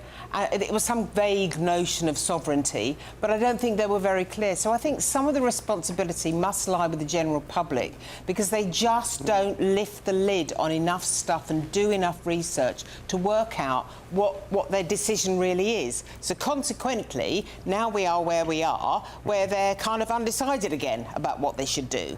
And they really, really need to think about what it is they actually want. But I agree totally with Kai when he says that Sir Keir Starmer, who is desperate for some form of economic momentum, which is non-existent at the moment, is searching for any port in a storm. So he thinks, hey, we might as well go, and discuss closer links with Europe, because that might generate that momentum. But I also think that apart from that, there is a point in being militarily closer to Europe, because we're living in a very different world now, and we do need to strengthen those ties. Yeah, I think I sounds like I was very similar to you, Linda, with Brexit, in that I wasn't really sure. I didn't genuinely feel qualified to make that decision or vote in that way because I felt like I didn't really understand enough about it. I didn't understand the detail. My instinct was we were better inside a club than outside of a club. Now, fast forward 10 years, I am grateful every day that we're not in the EU when I look at how mental they are at, like how many of those leaders have a belief that we should just be one big European country, this borderless existence, Nelson. I'm happy every day that we're not back in that club, but we have a Prime Minister that keeps wanting to send us back there. There's no doubt about it. Well, I agree with Linda that I think it was because of change. People were desperate for change, and it was offered to them in either a stay or go vote. And Greg and I were talking off the air as well. It doesn't seem like it was 10 years ago, and in many ways it feels like it was just yesterday, but the world has changed so much now that I don't think that option would ever come up again. And why do you think, Nelson, that President Trump was kind of pro-Brexit? What is it about Brexit that would have appealed to him? I think the appeal is isolationism. We want to go it on our own, and also border policy. Let's just be our own entity. We don't have to be members of the whole world. Yeah, Greg, you spent so much time in the UK and you work in finance. You see this from all sorts of different angles. Was it an act of self-harm, Brexit? No, not at all. The self-harm was the implementation or the lack thereof. Not only did it take 4 or 5 years to get to be completed. Remember, Boris ran on getting Brexit done, and then he waved in the most illegal migrants and legal migrants. So he waved in the mass migration that Brexit at least implied would come to an end or at least be reduced. The second problem is being outside of the shackles, the regulatory burden of the EU was supposed to be liberating. And instead of liberating, they just kept with the same big state regulations and over-taxation. So it's really a shame that's where you'd see the great economic growth would be tax reform and deregulation and pumping oil. Yeah, I mean, 17 million people voted to leave, Kai, and those people looking at those figures still feel the same way today in 2026. Those numbers are still very similar. We can't ever go back in, can we? No, and I think you've seen even Labour contenders who try to throw some red meat to their base and say, show some leg on Europe, have to row back when it becomes a question of, so you said we'd rejoin. And they basically say, far, far away in the future.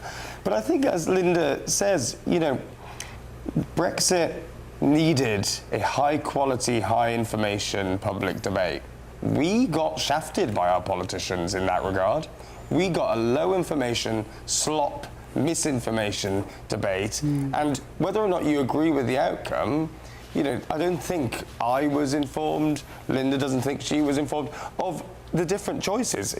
Even within that question, the yes or no, in or out question, that hides such a variety of different avenues that were available to us. We didn't know what Brexit we were voting for, so the delivery was rubbish, wasn't it? Because we didn't have a clear path, no Prime Minister had a clear mandate, and that's why I think Europe is going to continue to be this sort of running sore as long as we essentially still can't decide our own destiny. But I also think we're living in an era of people who want instant gratification and easy wins, and I don't think they want to sit down and do the research. And maybe I include myself in that. But about really important issues, not just Europe, domestic issues, we need to be better informed if we are going to hold politicians and social media and the conventional media and many of our institutions now. We feel let down. We feel we don't trust them. Well, part of the responsibility is to learn as much as we can so we can hold their feet to the fire. We need to learn from Brylan, don't we? Get Britain reading and talking again. Yeah, thinking. I put my glasses on here. You can see that I wanted to go on the your say because I knew that our audience would be saying, when we said about the fact that people weren't informed, I knew they'd be saying, yeah, we were. We knew exactly what we wanted. We knew exactly what we were voting for. I mean, those are the very engaged GB News viewers, maybe. Pseudo says, imagine relying on any country in the EU. They all hate our guts. And Jackie points out, tomorrow, she says, the EU signs their migration compact, making mandatory quotas for taking in migrants. Our current problem would only get worse, she says. And pseudo against the EU is a scam for a bunch of bureaucrats who are governing other governments and charging them for it. Nicely put. And do you know, Christine says, how can anyone think... Do you know what I think as well? That they are right when they say, that they're well informed. That is absolutely true. But it's not. It's not a big criticism. I'm simply saying we have to have a slight shift, a recalibration where actually we start really looking at our institutions and work out whether they are serving us properly. Yeah, there's a difference, isn't there, between saying that people voted a certain way because they were misinformed, which is not what I'm saying, not what you're saying, I don't think, Linda, is it? But also acknowledging that the debate we had, whichever way you landed on it, was a low information debate and it didn't take into account the different options of what Brexit could look like. So we never sort of had those options. It was just the in or out, black or white, and that's no good way to have a public debate. Yeah, and I still maintain the so-called pandemic came so hot on the heels of us leaving.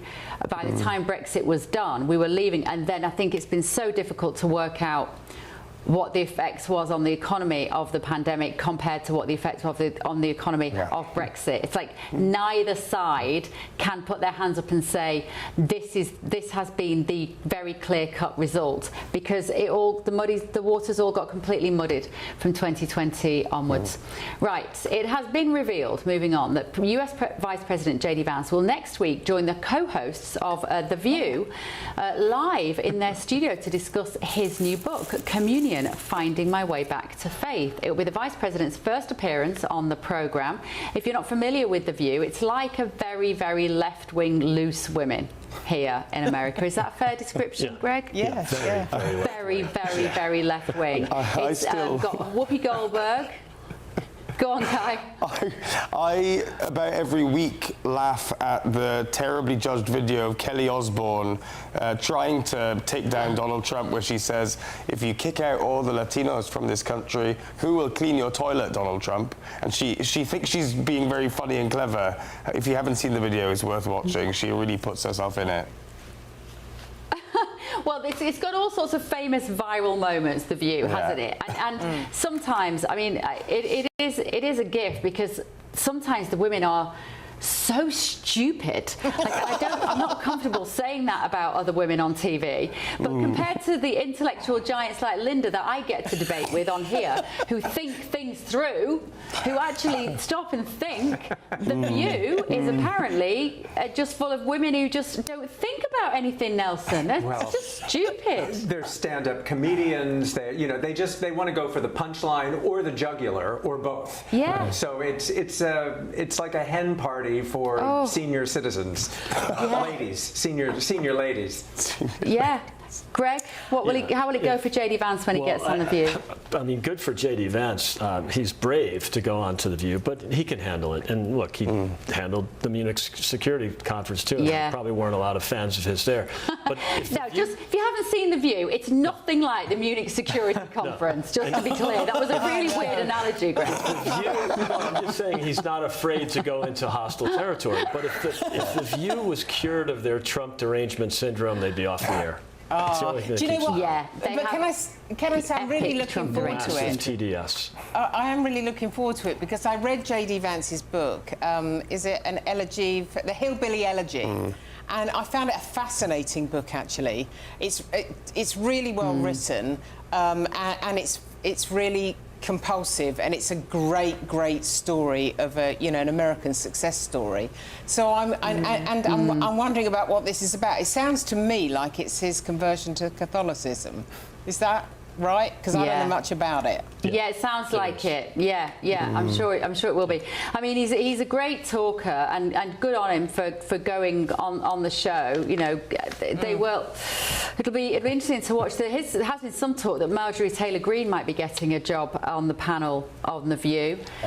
She was obviously a massive Trump supporter, and then has gone rogue and has basically swum against the tide, hasn't she, Nelson? Yeah, well, now she's a hot mess, is what Marjorie is now. But when you think about politicians on talk shows, I mean, Bill Clinton playing his saxophone, or Arnold Schwarzenegger announcing his candidacy for governor of California. So it can be very useful, but I think they're just champing at the bit to eat JD alive. Yeah, I'm sure there will be. And just very briefly, this is my last night of the week on Late Show. We've got this massive UFC fight here in Washington, D.C. this weekend. We know that we're jealous, Greg, not to be there.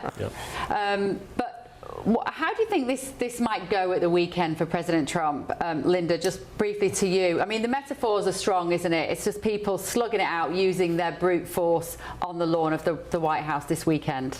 I can't imagine anything more unpleasant. I remember having to do an investigation when I was a newspaper reporter into the British boxing world, and I actually got taken to a fight at the Royal Albert Hall, and it was utterly repulsive. So I can't imagine anyone enjoying any of this. But I guess if you've got a very competitive, very male outlook, maybe maybe that's how you want to spend your Saturday night. Yeah, you know, I'd quite like to have been there, but I might have watched it sort of like this. I don't think I'd actually like to see it. Yeah, I would. I think it would have been lost on me. Right, thank you all so much, Kai, Linda, Greg and Nelson. What a pleasure. I think we've earned a drink, gentlemen. Should we go and get a glass of wine somewhere, given that it's still about 100 degrees outside that door and it is a Thursday night? Thank you for joining me this week. It's been so nice to be back, and I will be back on Monday. Have a great weekend.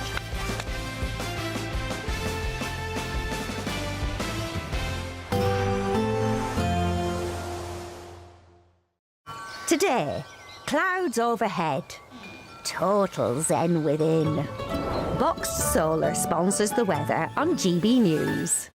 Good morning, I'm here with your GB News weather update from the Met Office. Now, today is going to be the driest day of the week for many places, and it's going to be markedly warmer as well, but it's not looking totally dry, and there is quite a breeze around. At the moment, there is some rain around western parts, and that is feeding further eastwards, but it's breaking up as it goes, so many eastern parts staying largely dry, just a few spots of rain later on. Towards the northwest, particularly northern and western Scotland, here there will be plenty of blustery showers. Elsewhere, apart from a few spots of rain here and there, by the afternoon it's looking drier and brighter for many places, with temperatures higher than they have been recently.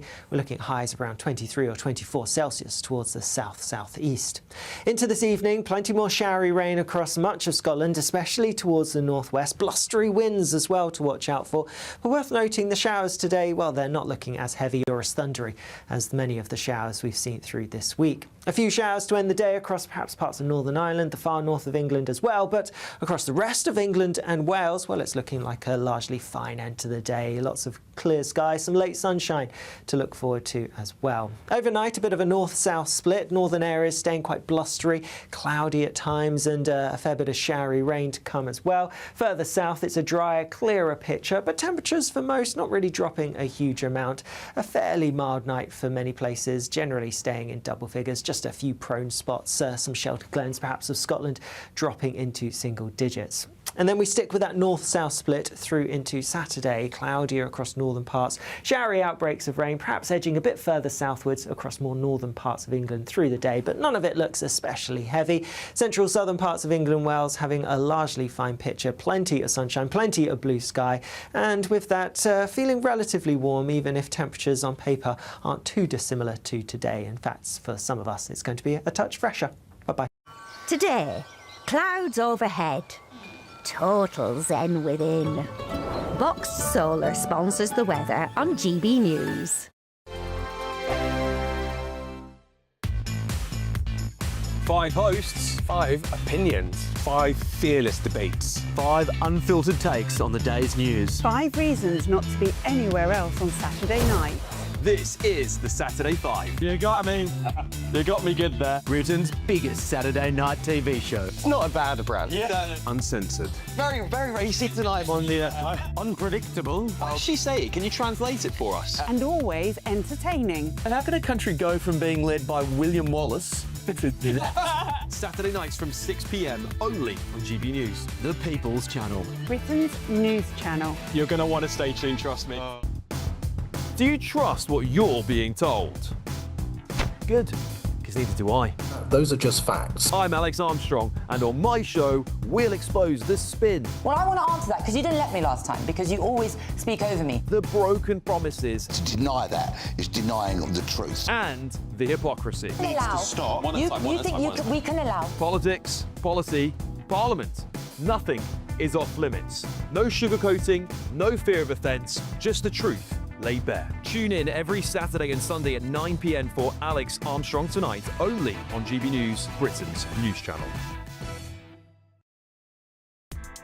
Join me, Nana Akweer, for an informative, interactive news programme with a difference. It's fun. No, he didn't say that, Dave. I'm so surprised. I think there's an element of truth to that. Join me from 3 p.m. every weekend, only on GB News, Britain's news channel. Westminster's full of talk, but out here, it's the real world. Am I allowed to talk No, now? that's it. This is where it matters, real people and real lives. That's what politics is all about. In fact, has Trump made a good start? No. Straight answers, no spin, and just a couple of pints. How many fingers have I got up? About 10. So join me for Lee Anderson's Real World every Friday at 7 p.m. only on GB News. The People's Channel, Britain's news channel. Breaking news, live updates, stories that matter. From the heart of the GB newsroom to every corner of Britain, with our team of dedicated journalists across the UK. GB News bulletins are there to deliver the latest news that matters to you. Bulletins on GB News, The People's Channel, Britain's news channel. From the school run to the home run, watch a new show for all of Britain. So he can say whatever he wants. A straight talking show where all voices are heard. And, you know, when are we going to stop talking about smashing the gangs and actually do it? With the stories that matter from every part of our country. There's a bit of a crash landing there for your Chancellor. Bold, fearless and standing up for you. That's me, Martin Daubney, 3 p.m. till 6 p.m, weekdays, here only on GB News. The People's Channel, Britain's news channel. The GB News audience is different, it's unique, because they see through the nonsense. We want to debate with each other, we want to listen and maybe learn. We have a chat. That's what we do. We try and have a chat. They'll watch my programme while they're eating their tea, they'll watch breakfast while they're busy getting their kids ready for school. We want to hear what matters to you, what is news for you. And what's brought you out here today? What are the biggest issues affecting this particular area? The audience are the best thing about GB News. Their friends, their family. They're people who need to have their voices heard. They're passionate about the channel, they're passionate about what they believe in. The one thing about GB News is you get a chance to speak. Talk to me about why so many people have gathered here today. Do you want to say something back in return? The GB News audience is what makes GB News special. It's incredible to see. They shape our programmes, they shape our output, and they shape our channel. That's what makes us the fearless champion of Britain.